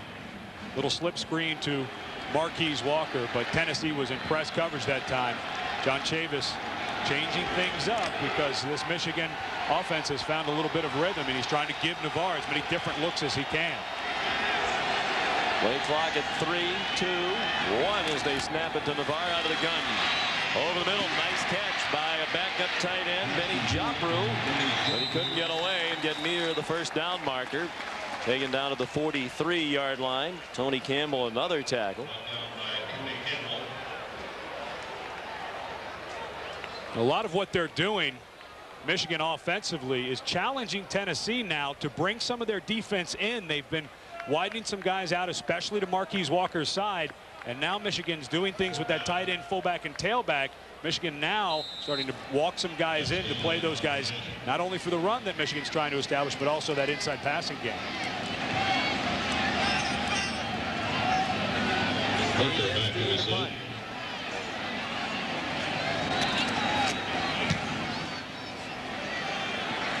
Very high. Eric Parker gets away from it, takes a Tennessee bounce before it's batted back. And they'll spot the ball near the 10-yard line. Actually, they'll put it on the 16 now. That's where Tennessee takes over, 1st and 10.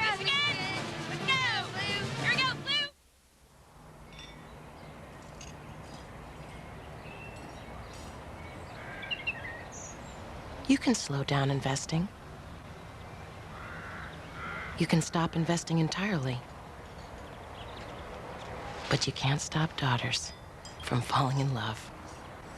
Hi, Daddy. Which is why your Morgan Stanley financial advisor will never let you lose sight of what you're investing for. Mom, how did I get my name? Well, we named you kids after the places where you were conceived. So that's why I'm named Savannah. Right. Some like the redesigned Chrysler Concorde for its engaging style and engineering. But Mom, how did she get the name Concorde? Others just like its roomy interior. Concord, Massachusetts, silly. Most people don't realize the toll that anchoring the show takes on the human body. You know, these guys really can't afford to miss a show. So they're always pressuring me to give them a boost. All right, do you want Fred or Barney? I'll take both. Give me some Dino, too. Come on. All right. Well, it can be pretty ugly. This is your esophagus. This is your ballpoint pen. This is the 9th time. Most of these guys have maybe 20, 30 good years. 40 tops. You gotta keep the pen away from your mouth. What are we doing here? I know. So, you think it's right shooting unarmed people? Well, I don't know if it's right, but it makes a lot more sense than shooting the armed ones. Those guys are dangerous. The Job is back Wednesday, January 16th on ABC. The Capital One Florida Citrus Bowl. This ABC Sports exclusive brought to you by Capital One, who asks, what's in your wallet? Bud Light, for the great taste that won't fill you up and never lets you down. Make it a Bud Light. Chrysler, drive equals love. And your Morgan Stanley financial advisor, who will never let you lose sight of what you're investing for.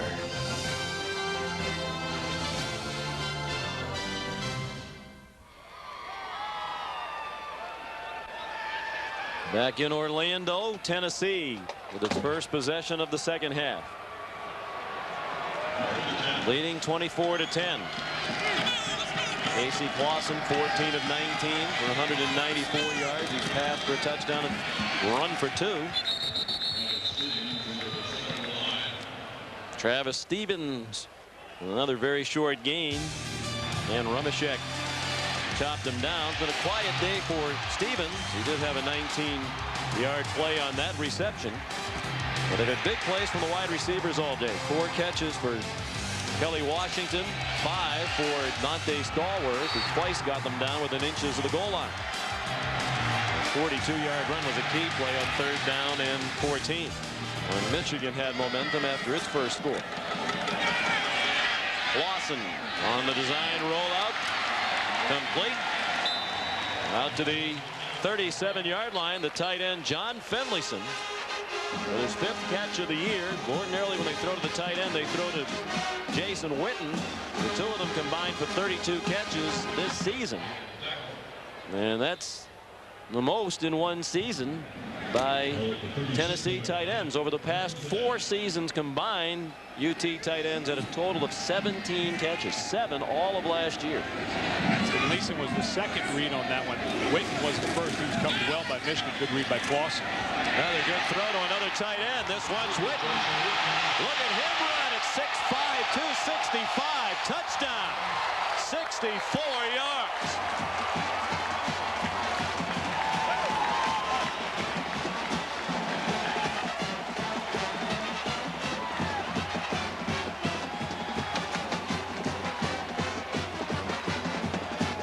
Really starting to see the emergence of tight ends in offenses across college football. And if you get a guy at 265 pounds who can run away, that is a free safety, Cato June, that Witten is running away from. It opens up the middle when you spread everybody out and your safeties have to walk out. It's so nice to have a weapon like Witten that can get down the middle of the field. And the extra point up and good by Alex Walls. Longest reception of Jason Witten's career. He's a sophomore from Elizabethton, Tennessee. His brother plays football. Sean, a wide receiver at Virginia Tech. So most of the family is in Jacksonville today watching Virginia Tech and Florida State. Jason says that's okay. They were at the Cotton Bowl watching us last year. 31-10 Volunteers. To be sure you're getting the juice, the whole juice, and nothing but the juice, look for the Florida Sunshine Tree. Orange juice with the Florida Sunshine Tree means it's 100% pure and processed to the highest quality standards. L is for the way you look at me. O is for the only one I see.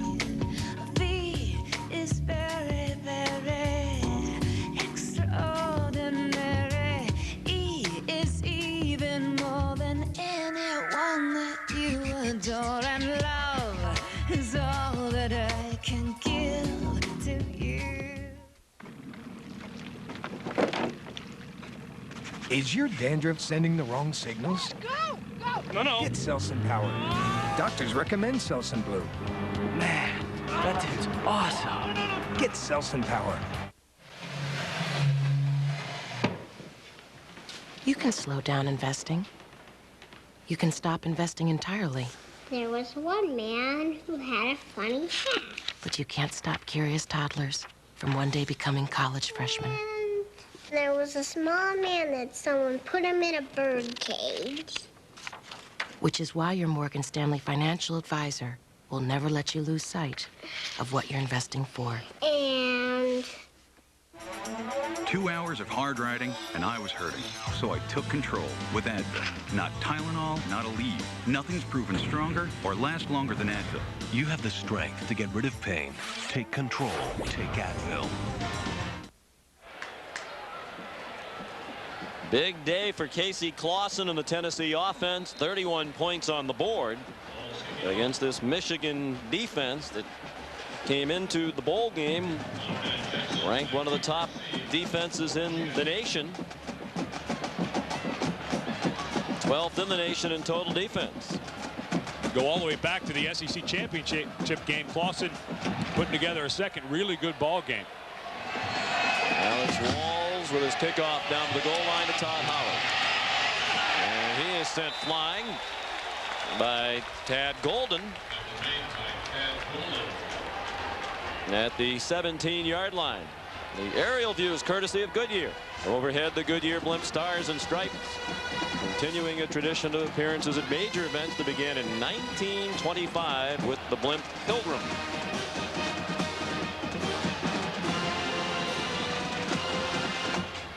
Can't imagine a nicer day to be up there. Not a cloud in the sky. Very little breeze. LeVar handed it to Perry. Now it's a reverse to Calvin Bell. They run this play a lot here. Bell's a wide receiver, but that's his 15th carry. And Julian Battle and Jabari Greer stopped him after a gain of 11. And we talked with Will Overstreet and the Tennessee defenders yesterday. They knew they had to be alert for a reverse. It's so hard for a guy like Will Overstreet and some of these defensive ends from Tennessee that run so well, but when the play is away, you almost have to shut it down a little bit. You don't want to be chasing too fast, because once that end gets around the corner, everybody's flowed. And off to the first man through, B.J. Askew. He's out to the 30. A pickup of 2. Konstantin Ritzman made the tackle, and Robert Peace also in on the play. Ritzman is from Germany, came to this country as a foreign exchange student, played only 1 year of high school football in Florida, and then came to Tennessee, in part because his football idol is Reggie White, a great former Volunteer, went on to have a Hall of Fame caliber career in the NFL. LeVar on the run, and a nice catch by the tight end Seymour for a first down at the 40-yard line, a gain of 10.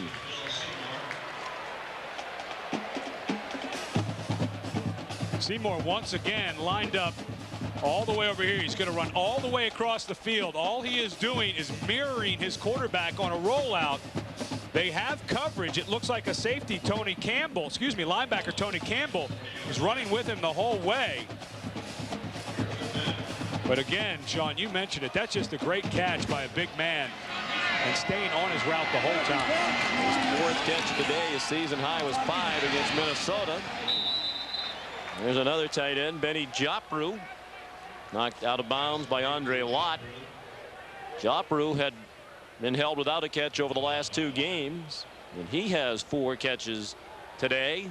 His brother JJ played at Arizona, and his father Sheldon played for the memorable Shreveport Steamers of the World Football League. Memorable? Memorable for someone. The 1st and 10 line brought to you by Monster.com. 6 yards to reach the line. They don't get it. They get about half the number on the rush by Chris Perry. Tony Campbell playing again for their leading tackler Eddie Moore, out with a neck injury with another stop. Campbell's been all over the field here in the 3rd quarter, making plays in Moore's stead. This will be an audition for Campbell going into spring ball. Prove to the coaches he belongs in the starting lineup. But Sean, this Michigan offense has really had tough running between the tackles. I know they don't have great speed in their tailback position, but they need to try to get something to the outside. Almost intercepted. The pass looked like it was intended for Marquise Walker, and Mark Jones got a good read on it, good break on it, and batted it down. Well, it seems pretty simple that this Michigan offense, with the exception of Walker, doesn't have many dangerous playmakers at the skill positions. They have solid players, but nobody who really puts a scare into you other than Walker. He's really ought to take it to the house guy, more of a possession receiver. Wobbly punt by Epstein, and Eric Parker brings it back to the 28-yard line. Midway through the third quarter, Michigan down by 3 touchdowns. These are quarter carats and these are half. They're beautiful. What kind of cut is that? This is a round cut. If you look hard, I'm sure you can see them. They're fantastic.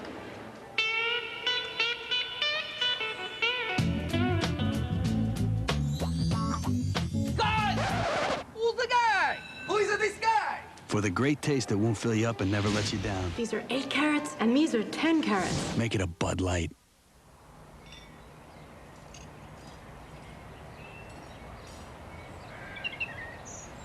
You can slow down investing. You can stop investing entirely. But you can't stop daughters from falling in love. Hi, Daddy. Which is why your Morgan Stanley financial advisor will never let you lose sight of what you're investing for. Hey, Mike. Hey, Phil. Do you and Maggie ever think about, you know, swapping? Oh, yeah, totally. Your wife is into that? Definitely. And the kids. Kids? Yeah. Okay, here are my keys. Let me get yours. Perfect. We're in! Chrysler Town & Country. With a variety of models, available power sliding side door and liftgate, some people just have to try them all. Hey there.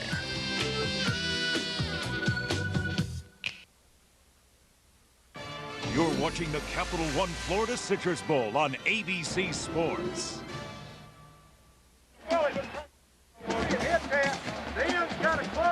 Eddie Moore with the shoulder pads off, clearly done for the day. He's had shoulder problems all year. John Chavis, the defensive coordinator, told us that Moore will undergo surgery on Friday, as will Jabari Greer, one of their starting cornerbacks.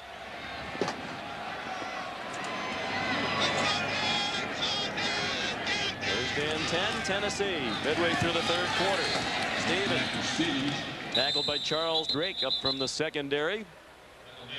Dropped that play after a short gain to the 30-yard line. Seems that the shoulder problems are going around at Tennessee. Anthony Herrera, who was a starting offensive lineman, also has his shoulder pop out 10 or 12 times a game. It's one of those things, once those tendons in the shoulder get loose, they don't get better until they go in. It's just like tying your shoe again. They go in, tighten those things up, and it's about 4 or 5 month rehab to get your shoulder back to where you have full range of motion. Leonard Scott comes in motion. They hand it off to the speedster. Look out. He almost took it all the way. He did take it to midfield. Todd Howard pulled him down. Scott holds Tennessee track records in the 100 and 200 meters. He won the NCAA indoor championship in the 60-meter dash as a freshman at 6.58 seconds, and won the 100 meters in the SEC in 2001 outdoors. Last year he was the second fastest American over 100 meters, 10.05. The only one faster, you, downhill on a bike, Maurice Green. Now the shotgun. Lawson throws, caught by Kelly Washington. Well, you have to be impressed by the play calling of Randy Sanders, by the execution of this passing attack today. Given that they haven't been able to get the run going, they've still been able to throw consistently throughout the day. Well, and I think that they knew coming into this game that the strength of the Michigan team, not just their defense, was a defensive front. And Randy Sanders, who took over, remember, you go back to the national championship game in the Fiesta Bowl, when David Cutcliffe left for Mississippi, a lot of the question was, would Randy Sanders be able to step in and do a good job? And he did in that game. He's taking exactly what they can get throwing the ball. More of that philosophy. Stallworth lost the football. And the Wolverines are saying they have it. One official has indicated they do, and now they all concur. Stallworth, who lost a key fumble in the SEC championship game against LSU, has had a great day today, but he turns it over, and Marlon Jackson recovered the fumble. And really, Sean, this is Dante Stallworth's second fumble of the game. Earlier, he clearly made a catch. That time, not even really much of a hit by Julius Curry. Usually it's the helmet onto the football that knocked it out. Stallworth, that time, just had that ball out there a little too far when Curry hit him. Michigan needed something. And they get the turnover to the dismay of Stallworth. Wolverines down 21. In the third quarter. Chris Perry turned the corner. Julian Battle bumped him out of bounds. Got a holding call that time. It looked like Benny Jopru was working on the defensive end, and as he tried to reach block him,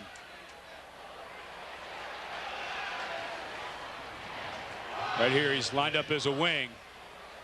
As the defender's head comes across, no question, he's got to let him go, working on Will Overstreet. A nice job by Overstreet. Holding on the offense.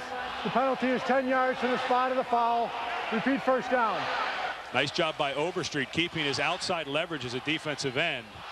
Jopru doing everything he can. But Sean, if you go back to the running game, Michigan, that's the first time that I really see them try to get the ball to the outside.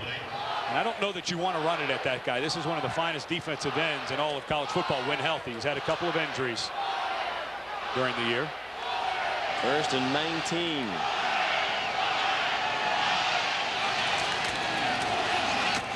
Right up the middle. Perry out to the 35-yard line, where Andre Lott made the stop. Gain of 12. Lott's been a valuable member of that secondary at Tennessee, now a senior. Coaches talk about his unselfishness. He's played both safety positions and corners, bounced back and forth among the three during his career, playing wherever they have needed him most and playing everywhere effectively. Injured volunteer on the play, Albert Hainsworth, the defensive tackle, junior from Hartsville, South Carolina. Walking off, he appears to be all right.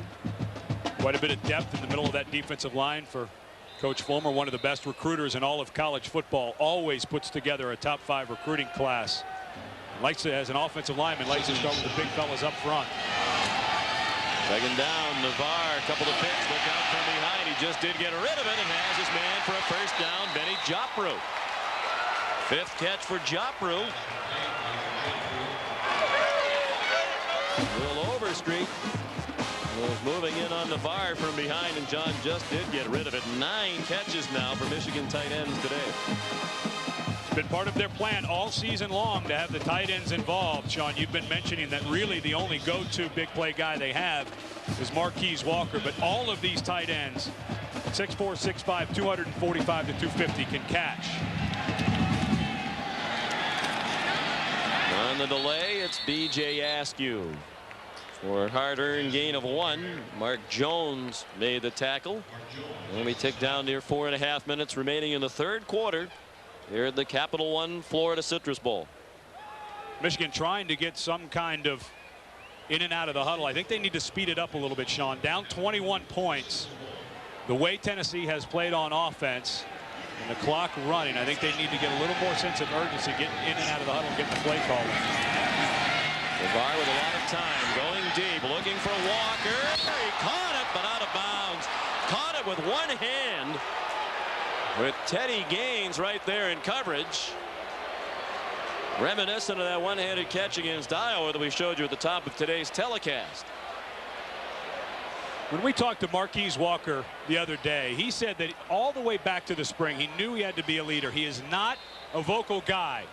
So he decided to let his play do his talking. That is a spectacular catch. I don't care that it's incomplete. That might even be better than the one he had against Iowa, Sean, if it would have been good. He's had some mammoth games this year. 5 games of 100 yards receiving or more, including 160 in the last game against Ohio State. Navarre hit as he throws, and it's off target. He was looking for Calvin Bell. Will Overstreet has certainly made the acquaintance of John Navarre. He put the pop on the quarterback right after that throw. Overstreet was hobbled by an MCL sprain in the first LSU game. Missed 2.5 weeks. Still wears a brace. Not quite 100%, but he's at about 90. And Philip Fulmer said that's better than the 70 or 75% he'd been playing at all year. John Chavis, the coordinator, says when Overstreet's healthy, he's the best defensive end in the nation. Also an excellent student. Academic All-SEC 3 years in a row with a 3.46 GPA in finance. Hayden Epstein's punt down at the 7-yard line by Zia Combs. 31-10 Tennessee in the third. Steven, I'm gonna be late. Where are you going? School, remember? I'll be back in a couple hours. And Jenny didn't take a nap today. She needs to be in bed by 7:30. Can we watch TV? You can have one story. Oh, and please don't get them all wound up. They've got school tomorrow. I have done this before. I'll leave my pager on if you need me. Can we do it? Do what? Dad. All right. I'll get the music. I'll get the animals.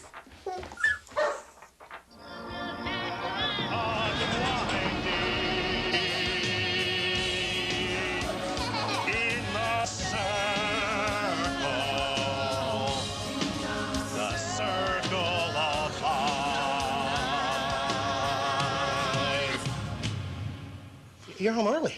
It's 10:30. Can we do it again?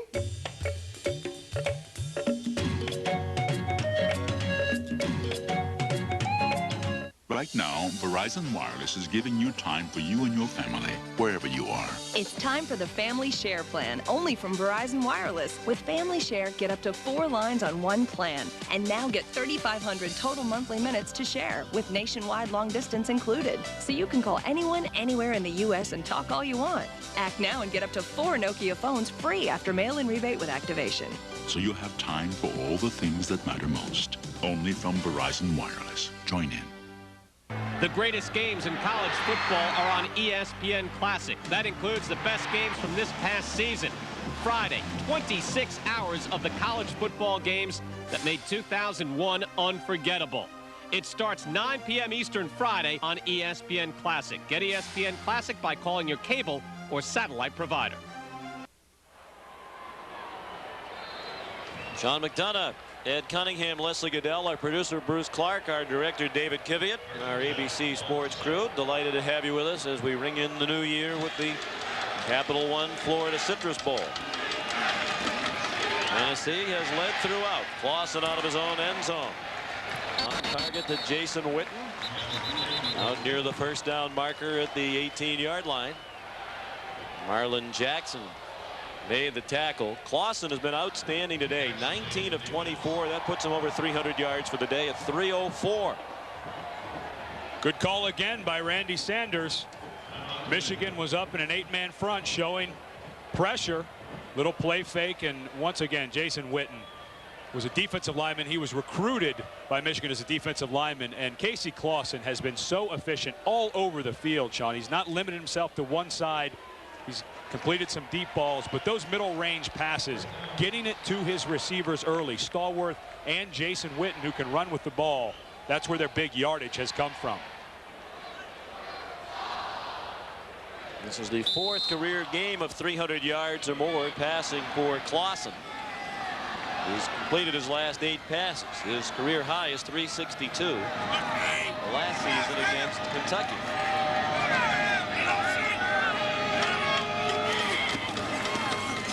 Stevens still finding little running room. On 1st and 10. He got a yard. Victor Hobson and Jeremy Lesueur made the tackle. And this will be the conclusion of a terrific career for Travis Stevens, who deserves a lot of credit for what he's accomplished and for his perseverance, waiting in the wings behind Jamal Lewis and Travis Henry. Said he knew his day would come. It was never more difficult than in 1999 when he redshirted and spent the year with his dad, Leonard, who was dying of colon cancer and did succumb at age 50 to cancer. Leonard Stevens, a career military man. Travis has worn wristbands with his dad's initials. And he runs out to the 23-yard line, where Eric Brackens made the tackle. And I liked the other day when we were talking to Travis about the guys in that recruiting class. Jamal Lewis and Travis Henry, both big-time players in the NFL at that level. And he said, you know, I just wanted to go somewhere where I had to compete. I could have gone to a lesser school than Tennessee and played right away, but he was so patient. He worked so hard during the summer before his senior year. He didn't know he was going to carry the ball 291 times. I mean, he had games like Arkansas with 41 carries. He said, I didn't even have games in high school that I carried the ball that much, but he really paid off. 4 games this year with at least 30 carries. Another completion on 3rd down. They converted to a 1st down. Jason Witten was tackled by Isaiah Combs, who was a wide receiver earlier this year and made the transition to defensive back during the year. Most of his playing time this year has been on special teams. That's a gain of 9 on the pass play to Witten. Witten, one of those guys. Jeremy Stevens from Washington, who had a huge game against Texas. Daniel Graham of Colorado, who we saw in that mold, a big man who can block the line of scrimmage. Now he's split all the way out in motion, coming in from the slot back into an H-back position. So versatile. There's a great crop of tight ends in college football right now. Position with talent seems to be lacking in the NFL right now, so there will be an infusion of talent at the next level. Tight end when these guys move up. Many of them you mentioned, and others will. Travis Stevens, the 1st down carry out to the 35-yard line. And Tennessee effectively running down the clock, near a minute remaining now in the 3rd quarter. And now this is where what they were doing earlier, Sean, throwing the ball all over the field. This Michigan front, very active. Dan Rumashek, the best rusher from the outside, starting to show that they're a little tired having to rush the passer and then chase downfield in pursuit. Tennessee being able to establish the run finally. He's getting small chunks of yardage and grass in his helmet.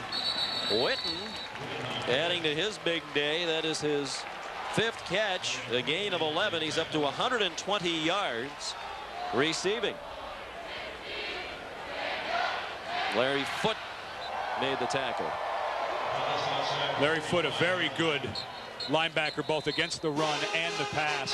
Such a sure tackler. 26 tackles for loss this year. Led the nation. But he's one of those linebackers. He does not come out of the game. Other than games that were out of hand, he was in during nickel, dime, any situation. He's good against the run and the pass. Doesn't like the rides in the amusement parks down here, though. He said he doesn't go on the roller coaster, not because he's afraid, he said, but because he has a weak stomach. Clausen taken down. It was Charles Drake on a safety blitz. Although Larry Foote had a good explanation for why he doesn't go on the rides. He said, you know, when you go to the amusement park with your buddies, somebody has to hold all the stuff while the other guys go on the ride. So he's the designated stuff holder. Sounds like an excuse to me that he's a scaredy cat. You didn't say that to his face. No way. Chatted with him the other day. End of the 3rd quarter. Tennessee leading 31-10. An ABC Sports presentation of the Capital One Florida Citrus Bowl will continue after this message and a word from our ABC stations.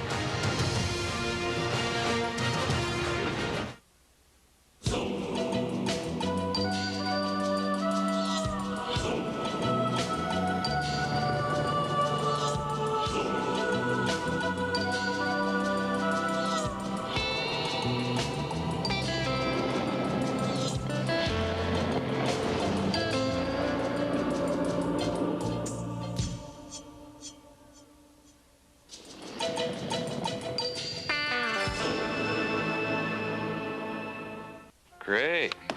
Credit card bill. Look at these fees. Honey?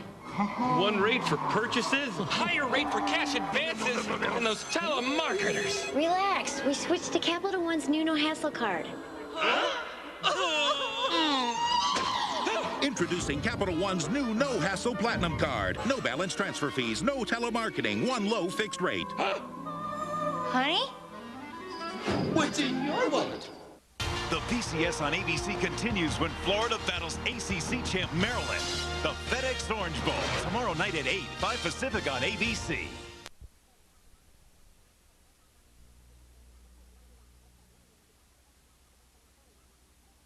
so good, and then they could look so horrible. But I'll tell you what, Good lately. they could be a second seed. Yes. Could they not? Now, there are games like St. Louis and Minnesota played above the rim, and then there are games like Tampa Bay at Miami played hard-nosed in the trenches in the Florida Chad Bowl. Miami's Jason Taylor and the Dolphin defense trying to out-defense Warren Sapp and the Bucks. Man, this was tough in the rain in Miami. 3-0 Dolphins second quarter. Jamie Duncan picks off Jay Fiedler, gets a block from 102, and it's 31 yards. 7-3 Tampa Bay defense scoring. Later in the second, after Fiedler missed a couple of plays with a sore shoulder, he's back in, gritty, but tipped, and Sheldon Quarles picks it off. 10-3 Bucks at the half. That leads to a Gramatica field goal. Third quarter, you can see, tape it up and go back out. He's tough, there's no question about it. But now the rain started really hard in the third quarter. 10-6 down as Miami Fiedler to Rondé Gadsden, 20 yards. You're watching the Capital One Florida Citrus Bowl on ABC Sports.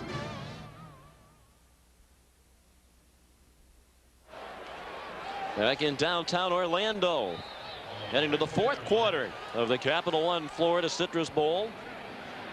Tennessee ball.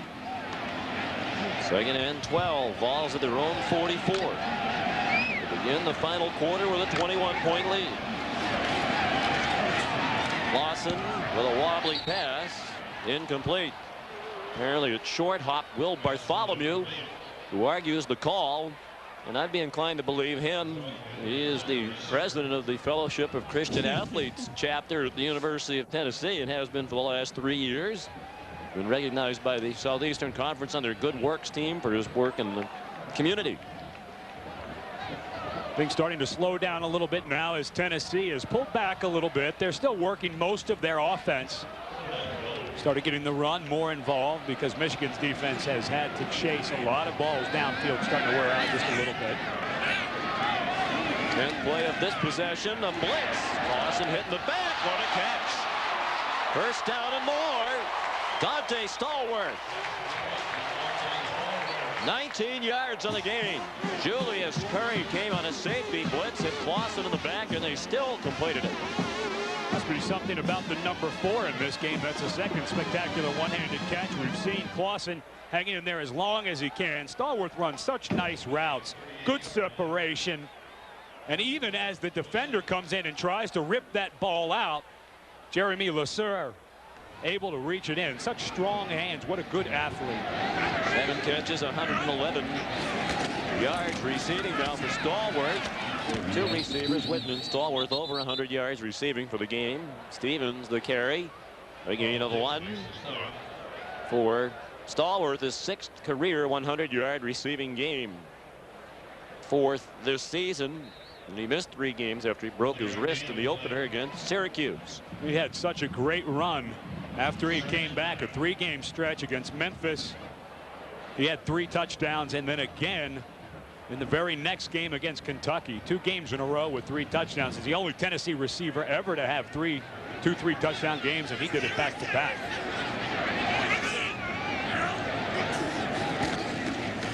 Lawson with a screen to the wide receiver, Kelly Washington. Touchdown, Tennessee.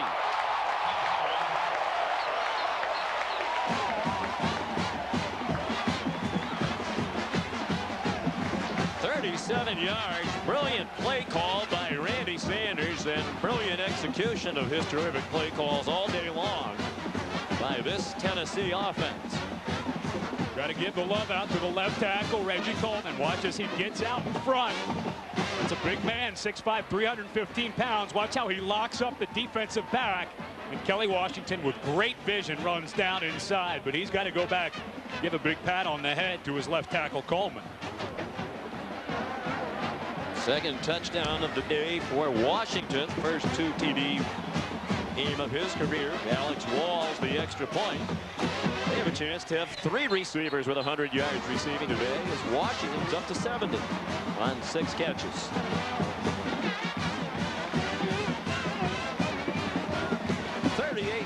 Tennessee.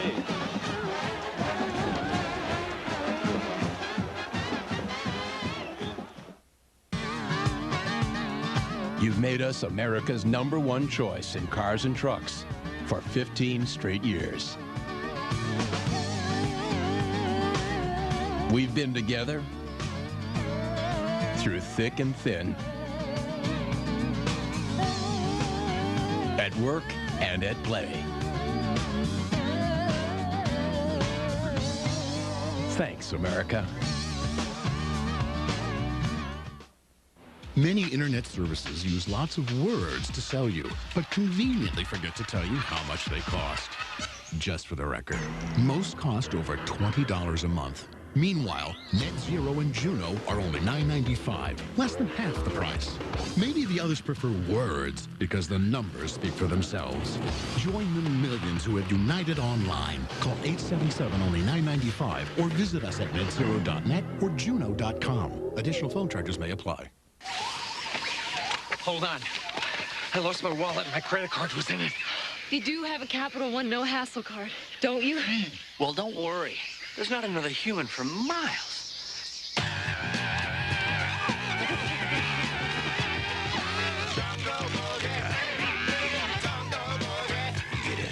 Worried about losing your credit card? With Capital One's No Hassle Card, you're not liable for a penny. Plus, get the nation's lowest long-term fixed rates and no telemarketing. One morning in a rugged Wild West town, this local hero vanished. The secret this Rocky Mountain man was hiding is what legends are made of. Vanished Friday. The Capital One Florida Citrus Bowl. This ABC Sports exclusive brought to you by Capital One, who asks, what's in your wallet? And Ford, America's #1 choice for 15 straight years.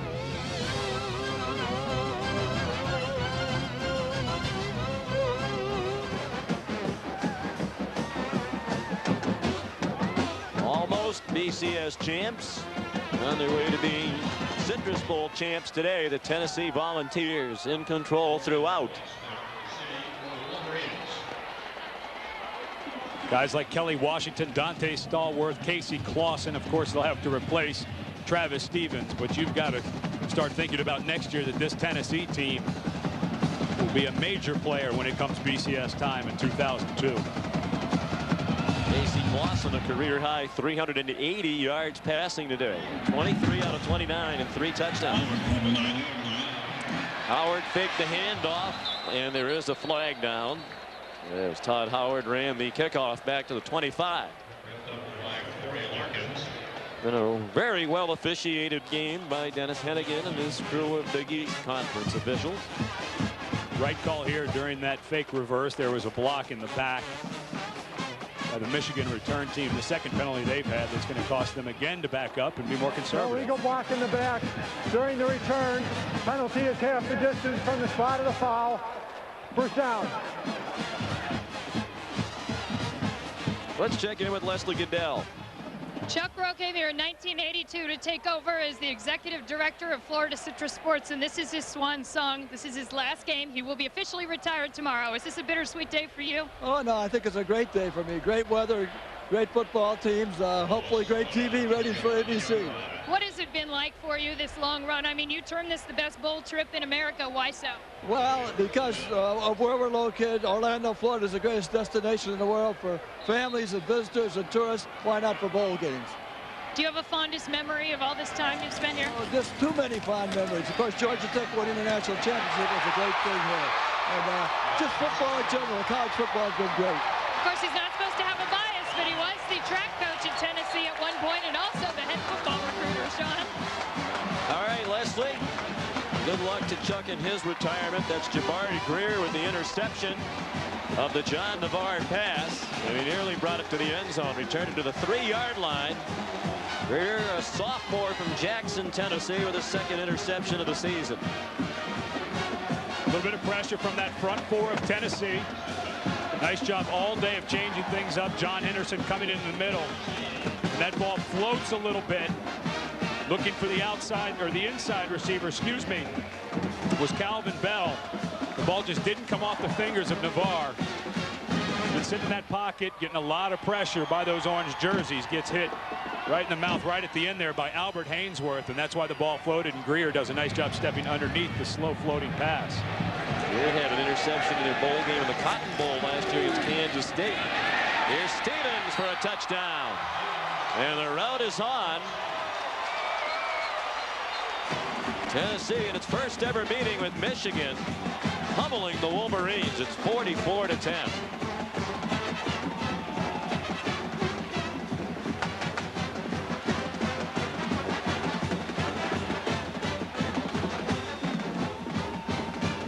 This Michigan defense hoping, got everybody packed in the middle, expecting it to go outside, and a really, really nice block by the tight end, Fenn Leeson. Drove his man clear into the end zone. Stevens bounces it to the outside of that tremendous block. Alex Walls adds the extra point. An unlucky 13-13 remaining for Michigan. 45-10 Volunteers.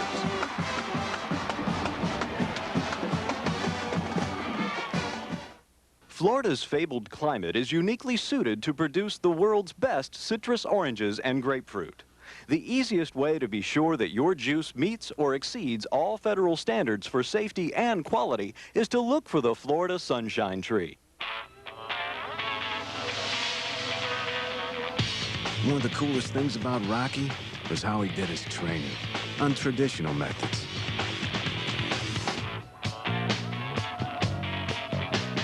We'd be pounding on pot roast, drinking raw egg smoothies, chasing a chicken, all that crazy stuff to make himself tougher. That'd be fit for sequels. Ford F-150, built to last and come in first. Built Ford tough. Day 15, just 900 feet from the summit. Day 15. Where's he going?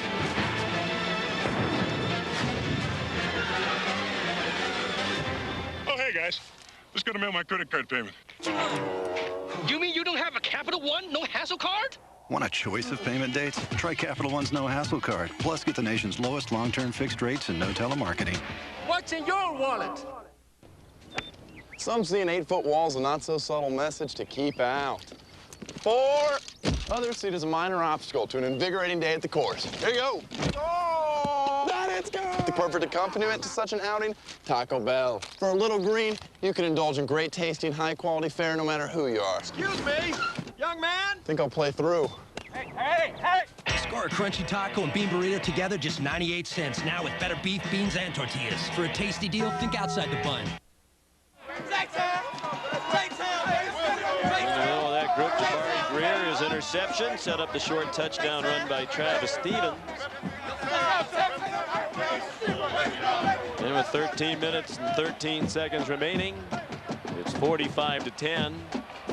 The long second half of the season continues for John Navarre. He's just a sophomore. Todd Howard from the 6-yard line. Return it across the field. And he's tripped up at the 23-yard line. Leonard Scott made the tackle. Coming up next, the Bowl Championship Series gets underway with the Tostitos Fiesta Bowl. Joey Harrington and Oregon taking on the Colorado Buffaloes. Then tonight at 8:30 Eastern Time, the Nokia Sugar Bowl. Illinois, the champions of the Big Ten, against LSU. It's all today, right here on ABC Sports, home of the Bowl Championship Series. Illinois, a team that was so fun to watch with Kurt Kittner and Brandon Lloyd. LSU without LeBrandon Tofield. I think Illinois has a lot to play for. They felt like they might have been mentioned in the mix of one of those one-loss teams that deserved a shot to play for more. B.J. Askew was driven back by Albert Hainsworth.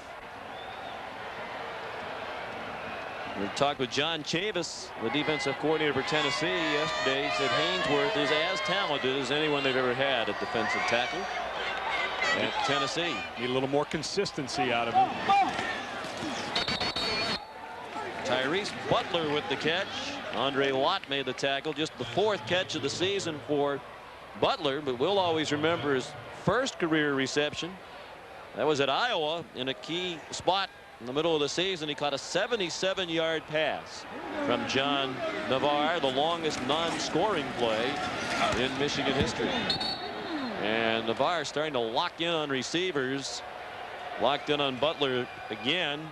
And Andre Lott was ready to pick that one off and take it in had it been on target. And with all the guys that Michigan lost to the NFL draft, most of that offensive line, David Terrell, Anthony Thomas, this is just not a position that Michigan can come from behind this far down. And you were right, Navarre locking on. He just doesn't have the weapons that he needs. Epstein's punt, fair catch made by Stallworth.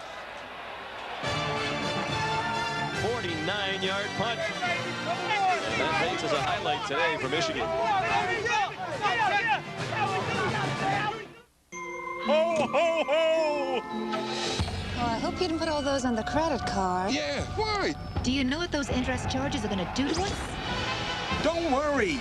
I used our new Capital One No Hassle card. Fed up with exploding credit card rates? To the neighbors! With Capital One's new No Hassle Platinum card, you get one low fixed rate and none of the hassle. Gotta tell Steve and Laura about Capital One. What's in your wallet? You've made us America's #1 choice in cars and trucks for 15 straight years. We've been together through thick and thin,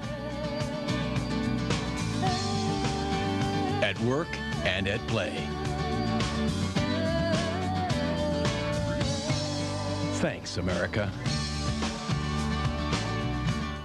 Watch Call for Action fight for your rights. I was totally frustrated. I emailed Call for Action. I received a call from Susan Copen. To say she was a watchdog, that's a major understatement. When she starts talking about consumer rights, look out. She was probably on top of this as quick as a breaking story. Susan Copen, Call for Action, WTAE, keep these companies accountable. Call for Action, taking action for you, only on Action News. Susan Copen did care, and she got me my rebate. This is the Capital One Florida Citrus Bowl.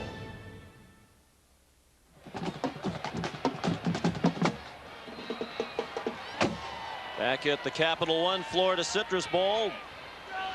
11:57 remaining. Sean McDonough, Ed Cunningham, and Leslie Goodell. Tennessee with a 45-10 lead in the ball. Derek Tinsley, the true freshman, now at tailback. He's from Marietta, Georgia. Larry Stevens made the tackle. Just 10 carries during the regular season for Tinsley. They came over 3 games, all of them one-sided, against Syracuse, Memphis, and Vanderbilt. And this is a one-sided game, on its way perhaps becoming the worst loss in a bowl game in Michigan history. It's already the most points they've ever given up in a bowl game. Well, they're breaking a record that I was involved in. I was a member of that Washington National Championship team. Don't say co. I know we shared with Michigan, Miami. You don't have to rub it in like you like to. Clausen on the run, goes into a dive near the 29-yard line with Marlon Jackson moving in. Clausen needs 20 yards to reach 400 yards passing today. And I hope that's not the reason he's still in the ball game, Sean. I mean, you know, this game is out of hand. And he's back, dropping back. And Michigan still has their first-team defense, and there's some guys who can lay the wood to him. I don't know why Joey Matthews would not be in the game under center right now for Coach Fulmer. Already the career high for Clausen. Huge days for Stallworth and Washington, and the tight end Jason Witten with 120 yards receiving. Clausen is going to take a hit and be sacked back at the 22 by Eric Brackens, the Tennessee native, senior from Pigeon Forge, Tennessee. There is a flag down at the 35-yard line. Eric wanted to play for the Volunteers. He was coming out of Gatlinburg Pittman High School. They wanted to come after the first half of his senior year in high school, graduate early in December so he could come to Knoxville in time for spring practice. He wanted to stay and enjoy the rest of his senior year in high school. After the play was over, personal foul on the offense. Penalty is half the distance to the goal. It's 4th down. Brackens had a local newspaper man, Jim Davis, who was a Michigan graduate, who sent a tape of Eric up to the Michigan coaches. They liked what they saw, started recruiting him, and he wound up playing for the Wolverines. He had to get a lot of tickets for the game today. His mom Betty says many of the family friends called about tickets, but said they couldn't root against the Volunteers. So she told people who were asking for tickets she would help only if they promised to wear Michigan blue to the game today. So most people didn't ask after that. Colquitt hit as he punted it. Julius Curry returns it to the 45. It was 4th down and 24. And I believe it's just running into the kicker. Sean, you mentioned how these officials have really let this game be played physically. The referee didn't look like he didn't really want to call it. Nah, I don't even know if he needed to there. I mean, Colquitt was vying for an Oscar nomination with that act. Running into the kicker on the defense. The penalty is declined. 1st down. There was a 53-yard punt, so they'll be satisfied with that. Michigan takes over at its own 45-yard line with 10:01 remaining.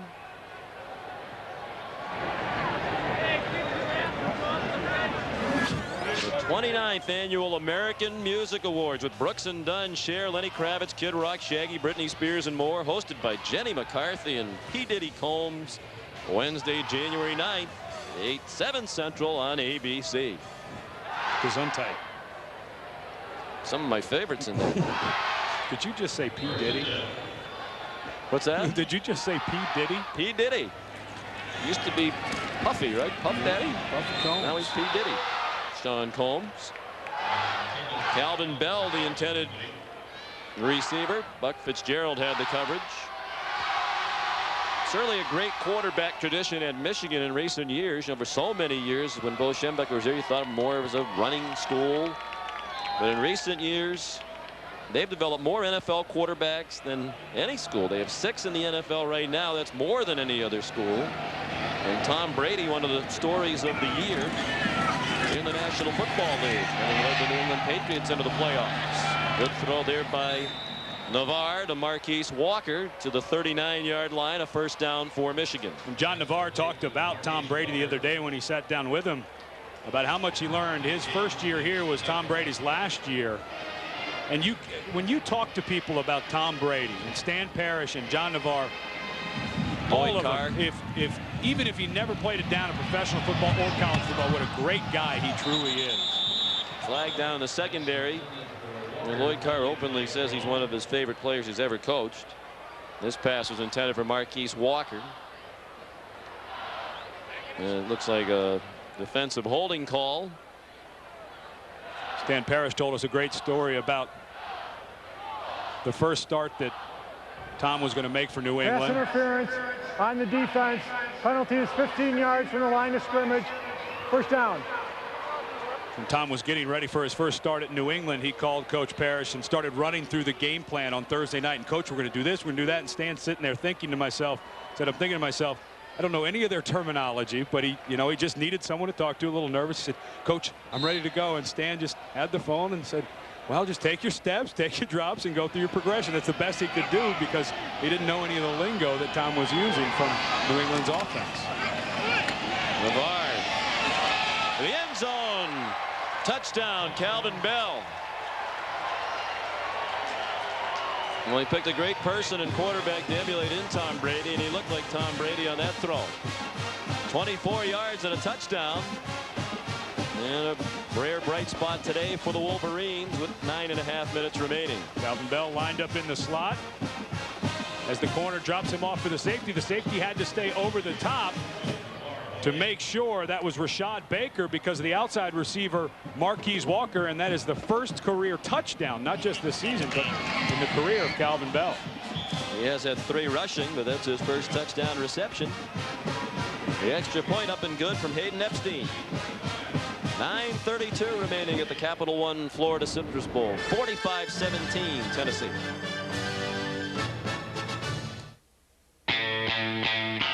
Here we go. You gotta love Johnny Cash. The man in black's the kind of guy who doesn't need sparkly outfits, synchronized dance moves. Johnny just bleeds every note till he brings the house down. I'm just saying, don't send a boy band to do a man's job. Ford F-Series Super Duty. Built to total line. Built Ford tough. That's the way to get it done. A Beautiful Mind, nominated for 6 Golden Globes, including Best Picture, Best Director, and Best Actor. 4 stars, a triumph for director Ron Howard. A Beautiful Mind, rated PG-13, opens Friday everywhere. No time for a splitting headache, so I took control fast with Advil Liquigels. Tylenol's no match on tough pain. Advil Liquigels are faster and stronger. You have the strength to get rid of pain fast. Take control. Take Advil. Here's to you, Mom. The finder of lost socks. The princess of lunch packing. The person who knows whether or not fish can hear. You're my alarm clock. My back scrubber. My morning story. Here's to you, Mom, for getting us waked up, washed off, well-fed, and on our way. The best start under the sun. Florida orange juice. Sunday, Sydney brings in the new year with a bang. You're amazing. And a shocking discovery. I knew it was time. A new Alias. ABC Sunday, 9/8 Central. Tennessee on its way to its 11th victory of the season.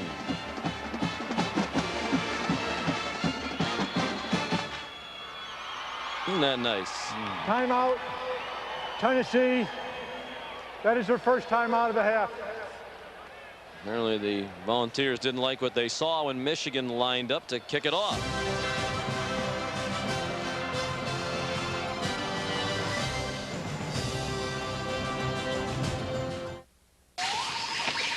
Hold on. I lost my wallet. My credit card was in it. You do have a Capital One no hassle card, don't you? Well, don't worry. There's not another human for miles.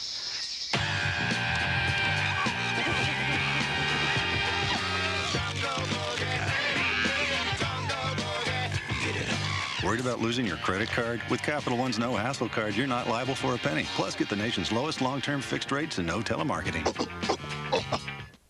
Americans are asking what is expected of us. What is expected of us? What is expected of us? We ask you to live your lives. Do your business. Do your business around the country. Fly and enjoy America's great destination spots. Take your family. Enjoy life. The way we want it to be enjoyed. Greatness is found. Greatness is found. When American character. And American courage. American courage. Can overcome American challenges. And we will. And we will.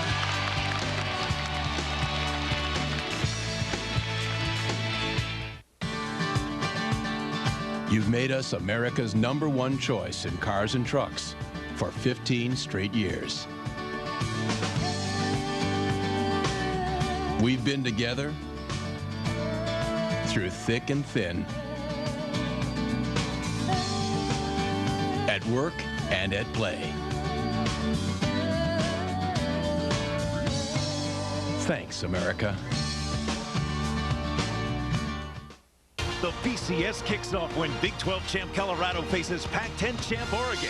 The Tostitos Fiesta Bowl coming up next on ABC. Michigan lined up for an onside kick, and instead Epstein hits a line drive down the field. Leonard Scott, the only man back for Tennessee.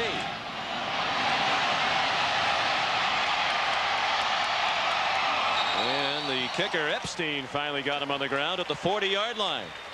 34-yard return when they had 10 men up near the line of scrimmage expecting the onside kick. Our overhead shots today courtesy of the Goodyear Blimp Stars and Stripes, based in Pompano Beach, Florida. At the controls today is Captain Tracy Rockhold from Akron, Ohio.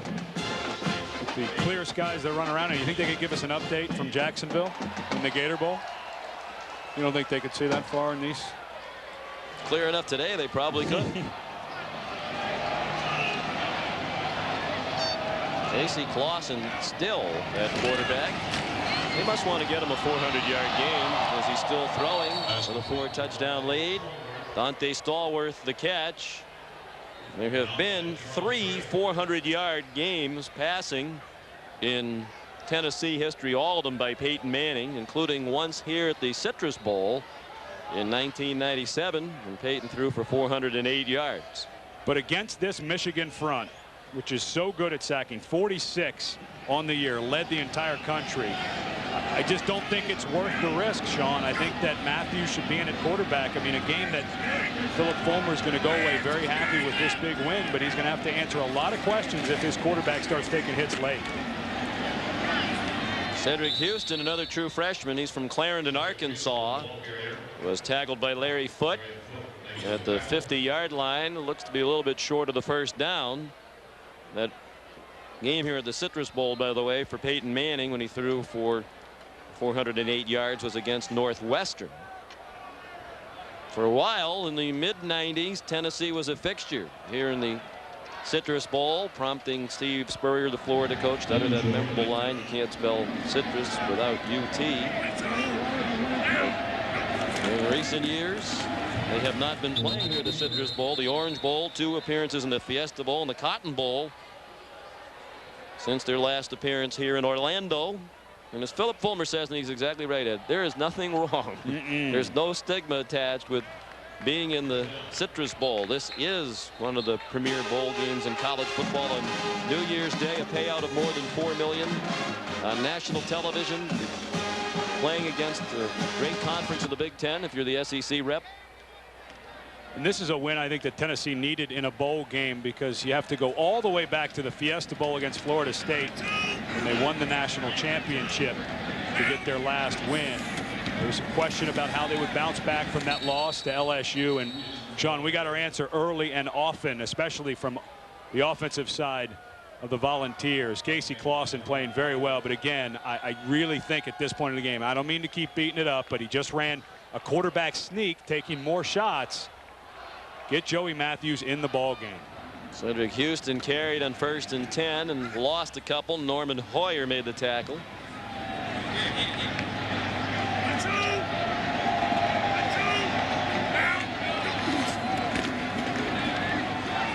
Casey Clausen on the rollout, throws back across the field, incomplete, dangerous throw. Well, obviously there are many flaws in the BCS system. It's not perfect. It just was established to try to do as good a job as you can of getting the 2 most deserving teams to play for the national championship. And part of it is, as Philip Fulmer says, you put so much attention on that one game, it seems to diminish all of the other bowl games. And we talk about this season for Tennessee, 10 wins going on 11. Philip Fulmer says he has a friend of his, Congressman Jimmy Duncan, who said to him the other day, if I told you at the start of the year you were going to beat Alabama for the 7th year in a row, win at Notre Dame, win at Florida, beat a 10-win Syracuse team, play in a New Year's Day bowl game, play in the SEC championship game, play Michigan, have 10 wins and maybe 11, you'd say that was a pretty good season.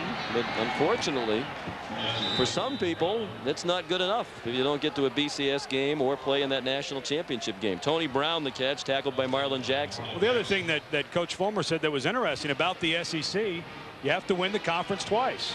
If the SEC didn't have 12 teams, and there's other conferences who have the same setup, but like the Big 12, but very difficult, you have to win that extra game that they had to go and play LSU on December 8th. Well, as he said, if we had gone down to Florida and lost, we would have played in the Orange Bowl in a BCS championship game. But because we won and made it to the SEC championship game and lost, that took us out of the BCS. So there's something wrong with that system when that can happen. I don't know how you can figure that out, but it is true, and fair assessment by Coach Fulmer. Well, he has done a remarkable job and is just now really starting to get his due across the country as the winningest active coach, on the verge of an 11th win. And that's for the 4th time under Fulmer. It'll be Tennessee's 8th 11-win season, and half of them have come under Philip Fulmer. A pass intended for Tyrese Butler, again not well disguised by Navarre, and Lott broke on it quickly and almost picked it off. But both of these coaches in this ballgame, Lloyd Carr and Philip Fulmer, sometimes you wonder why they don't get the recognition, and I think, Sean, it has a lot to do with their personalities. kind of soft-spoken. They're not trying to jump in front of the microphone every time that they can. Both of them have national championships. They win conference championships on a regular basis. And if you look at that list, these guys have done fantastic jobs. The ball comes out. Apparently it was not a forward pass. It's a fumble by Navarre. Tad Golden knocked it out. And Jonathan Goodwin recovered the fumble. The left guard, number 78, the fifth-year senior from Columbia, South Carolina, who was first-team All-Big Ten by the media and second-team All-Conference by the coaches this year. The only returning offensive line starter from last year. His brother Harold was a two-year letter winner at Michigan in the mid-90s and was a graduate assistant coach for Lloyd Carr during that 97 national championship season. Fending off would-be tacklers and fighting his way to the 23-yard line, very close to a first down, where Tad Golden and Andre Lott made the stop. Obvious Michigan just happy to be in their base offense, down 45-17. Trying to get some work done. You know, that's the one thing I think, Sean, when people start talking about playoffs in college football, I think the number one thing that they will battle, of course, you got to talk to the university presidents, but these coaches are going to be very hard to talk out of the current system, because this is a time where they start to prepare for next year. And I think that's what Michigan is precisely doing with this drive. This offensive line, Lloyd Carr not happy with some of their performances, made a shuffle before this ball game, but coaches are going to be very hard pressed to take out of a system where a lot of teams get to play after the regular season is over. Well, you could still have a playoff and keep all the bowl games as well. But the thinking by a lot of people is it just continues to make those bowls, take them so far off the radar screen that the monetary, is that another one-handed catch? That's another one-handed catch. This one with the left hand, it appeared from our vantage point, by Marquise Walker. 35 yards. This guy is amazing. The play goes to the 42-yard line of Tennessee. Time and time again, this guy, great coverage by Teddy Games. But again, it's Sean, he's amphibious. Askew, the ball carrier. Askew rumbles for another first down. 9th career 100-yard receiving game for Marquise Walker with that catch. Gets him to exactly 100 yards receiving on 5 catches. You think of some of the things he did this year. At Washington back in September, he had 15 catches in the game for 159 yards, 2 touchdowns, blocked a punt for a safety, returned a punt 15 yards. Against Illinois, he had 6 catches for 108, a touchdown, and threw a 51-yard pass. Navarre throws, incomplete for Walker. Against Purdue, he had 249 all-purpose yards, 134 yards receiving, and 7 punt returns for 112 yards. Marquise at Michigan State, 9 catches for 150 yards and 2 touchdowns. And against Ohio State, another 15 reception game, tying his own single game Michigan record for 160 yards and 2 touchdowns. Other than that, he didn't do anything this year. No. You missed my best joke of the year. You just let it go. Just wanted to come back to it wasn't so you would know. Yeah, so that people at home aren't going, what did he just say? Thank you. You were kidding. In the new year. Calvin Bell, the reception, and the tackle made in the open field by Buck Fitzgerald, a senior from Nashville, playing in his final game for Tennessee. His dad was his high school coach, Maurice Fitzgerald, at Pearl Cone. He also had John Henderson on that team. They had a pretty good team. Navarre spun away from the first man, Constantine Richmond, but could not escape from the second. Omari Hand with help from Kevin Burnett. Constantine Richmond, a guy that Tennessee's going to look to replace Will Overstreet. A fine, you mentioned he only played 1 year of high school football, an exchange student from Germany. A fine outside rusher, getting better against the pass. Ball thrown into double coverage, intended for Marquise Walker.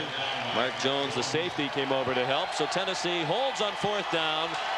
And the Volunteer fans who remain here in the Citrus Bowl are on their feet saluting the Volunteer D. Here's Leslie Goodell.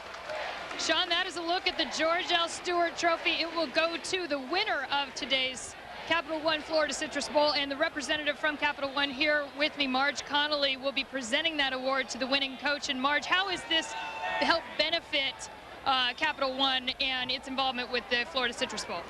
Well, Capital One has just really enjoyed being part of such a tremendous tradition in college football. I mean, 56 years of probably some of the best college football that you can find. It's just really been a great experience. We've also enjoyed our partnership with the Florida Citrus Sports Foundation. Just a great group of people to work with. And especially to have two such big football schools here participating. Absolutely. And it's been a great day, just beautiful out here in Central Florida, and we've really enjoyed it tremendously. Marge, thank you very much. Sean?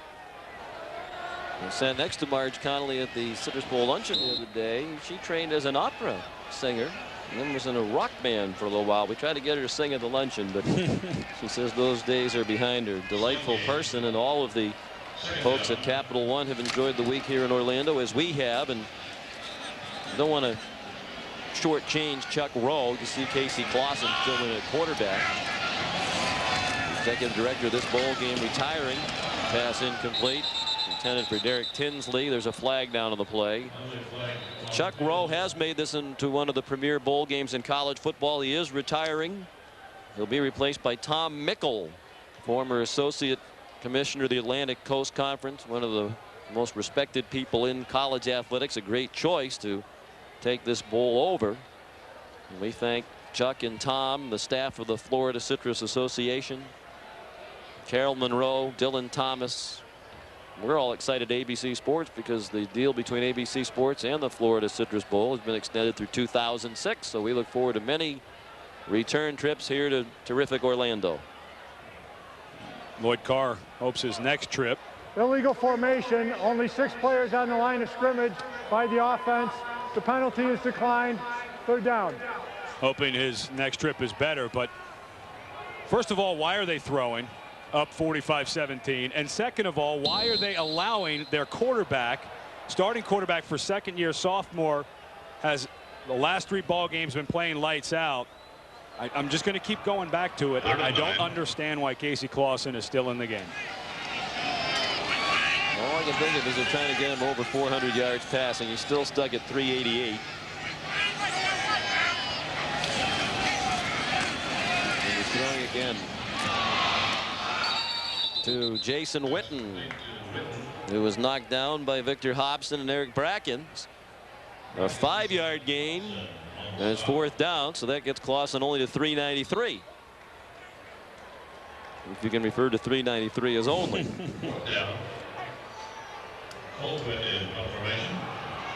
And if that is the reason that they had him back out there for 400 yards, then I think if they get another possession, he may step back on the field. Dustin Colquitt to punt.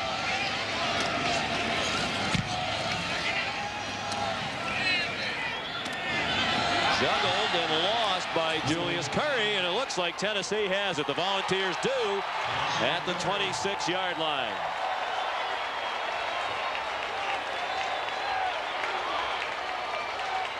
Here's John Saunders.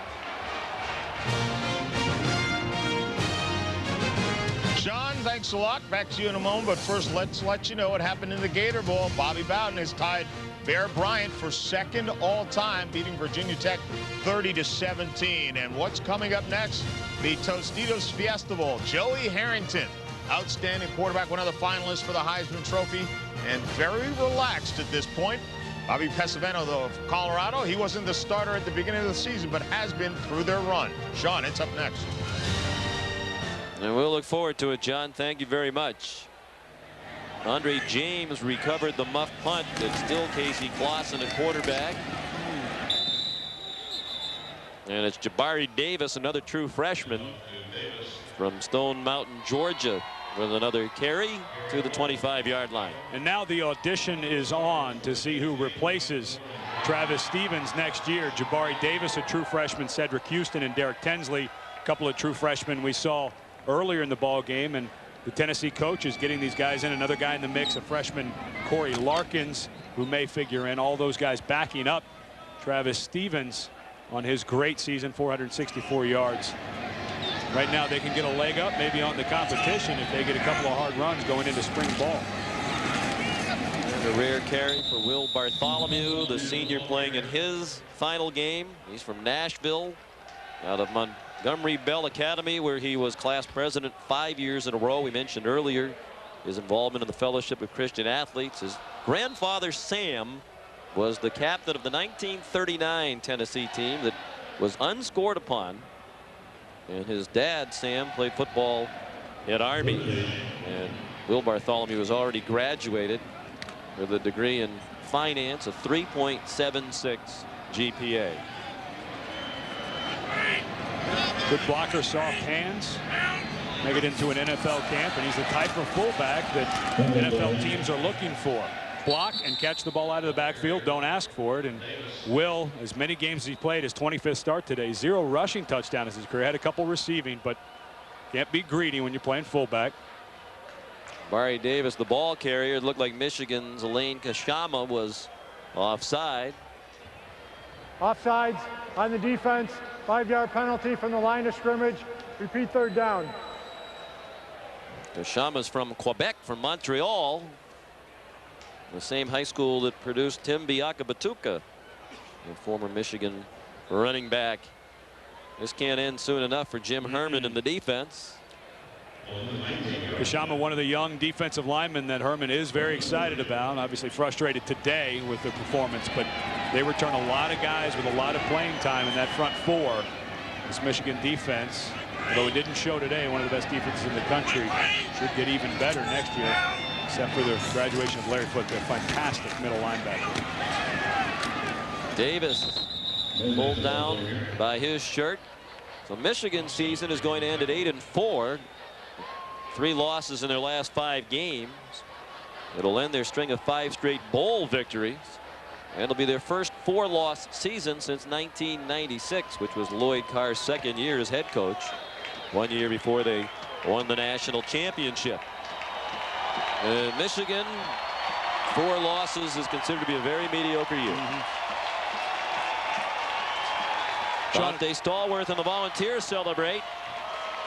The game MVP, Casey Clausen, leading Tennessee to its biggest bowl win, passing the 28-point margin, matching it actually. Their victory over Miami.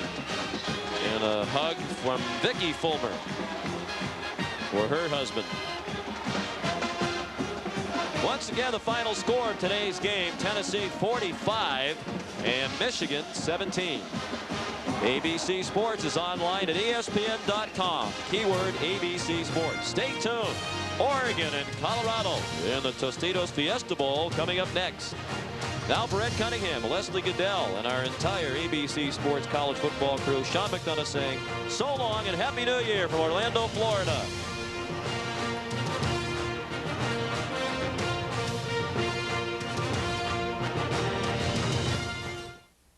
This is your heartbeat, standing still. This is your heartbeat, walking. This is your heartbeat, running. And this is your heartbeat, sitting in the chair. A new game show from the network that brought you Millionaire, The Chair, coming to ABC. Action News is using your feedback to improve the way we cover news. As a result, Action News is the most celebrated news in Pittsburgh. You made us the #1 newscast in the morning. You made us #1 at 5 and #1 at 6. Thanks for your feedback. And keep watching to see how Action News is taking action for you.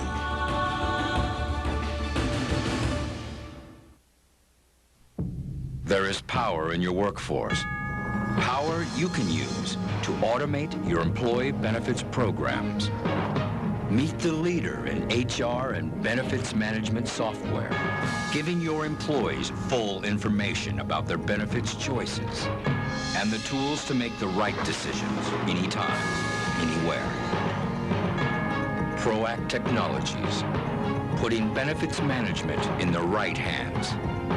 I'm Marilyn Brooks. How would you like free medical advice? Well, every Wednesday at 1 p.m., log on to thepittsburghchannel.com and click on the Healthy for Life icon. You can talk online with specialists in the health field. This Wednesday, kick the smoking habit with the help of Dr. Frank Vitale. Healthy for Life and thepittsburghchannel.com, taking action for you.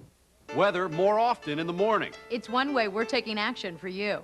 College football on WTAE TV is brought to you by McDonald's. McDonald's, we love to see you smile.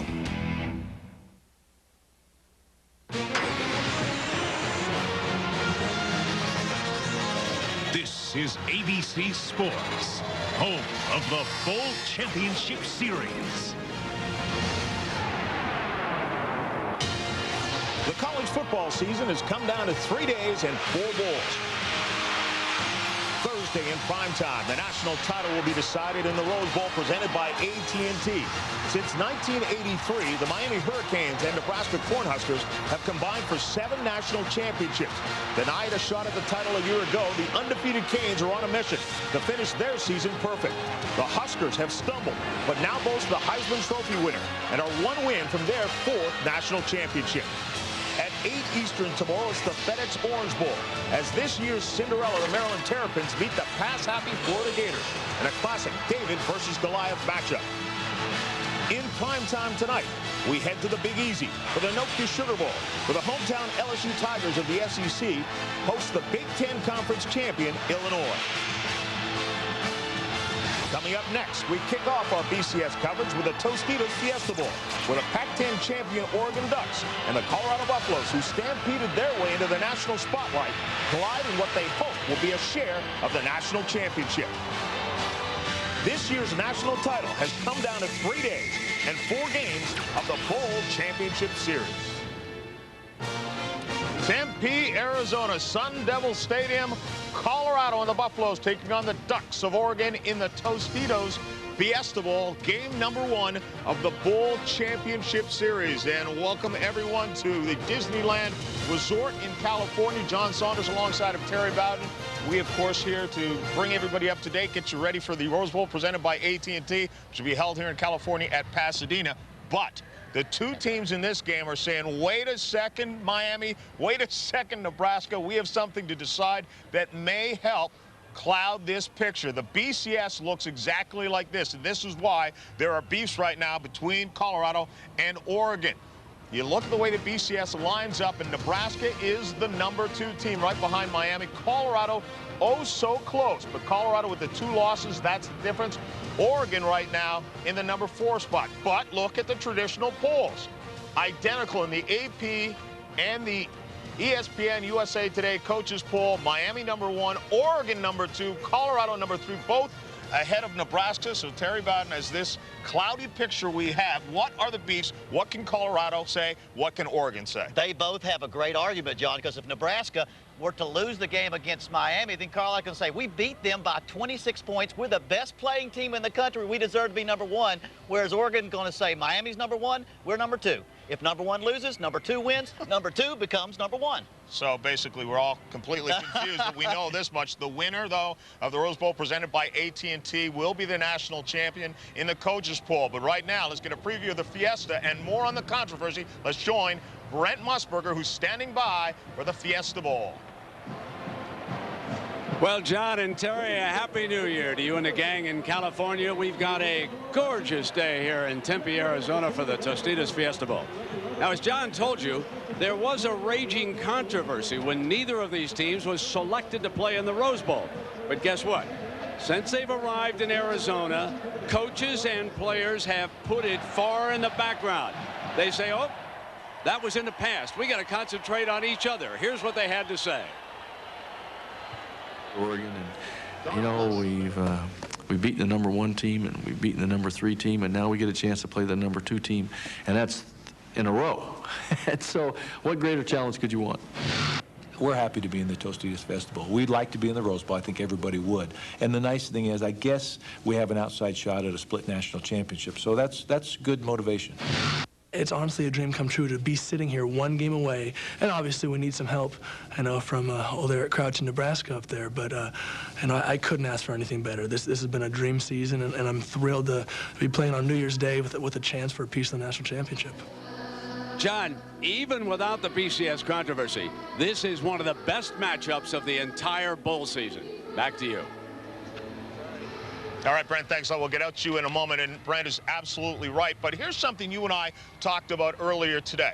Mike Bellotti has called the BCS a cancer. Gary Barnett said it did not work. My question is, where were these comments during the regular season when we knew we were coming down to this? To beef after supposedly your team got nosed out, it kind of sounds a little strange to me. It does. They've both been openly critical of the BCS, you know, because it's affected them. Now it's time for them to present their case on the field. But you're right. What are they going to say after the season? Are they going to be vocal when the BCS does not hurt them? All right. Meanwhile, we know one thing. If Miami wins, forget all the controversy, forget the polls, forget the computers.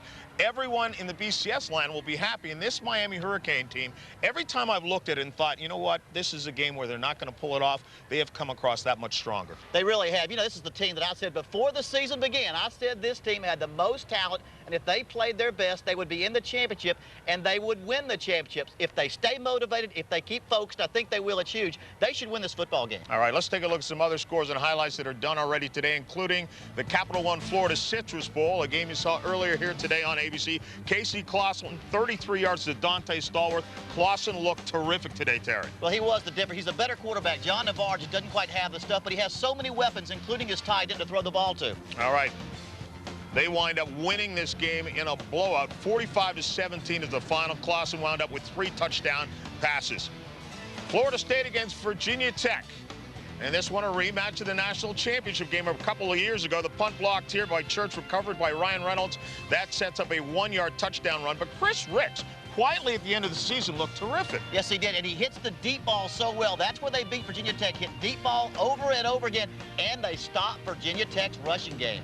Winning at 30-17 is the final. Your dad has now tied Bear Bryant for number 2 all-time, behind, of course, Joe Paterno. And in the Cotton Bowl, this one a defensive struggle. Arkansas had about 50 yards of total offense, 9 sacks, a Cotton Bowl record. Oklahoma 10-3 is the final there. And South Carolina blew a 28-0 lead, but came back to get the game-winning field goal as time expired. They win it. We, of course, will see at halftime and throughout the night. The Fiesta Bowl is coming up. Thanks, sir. Happy New Year. The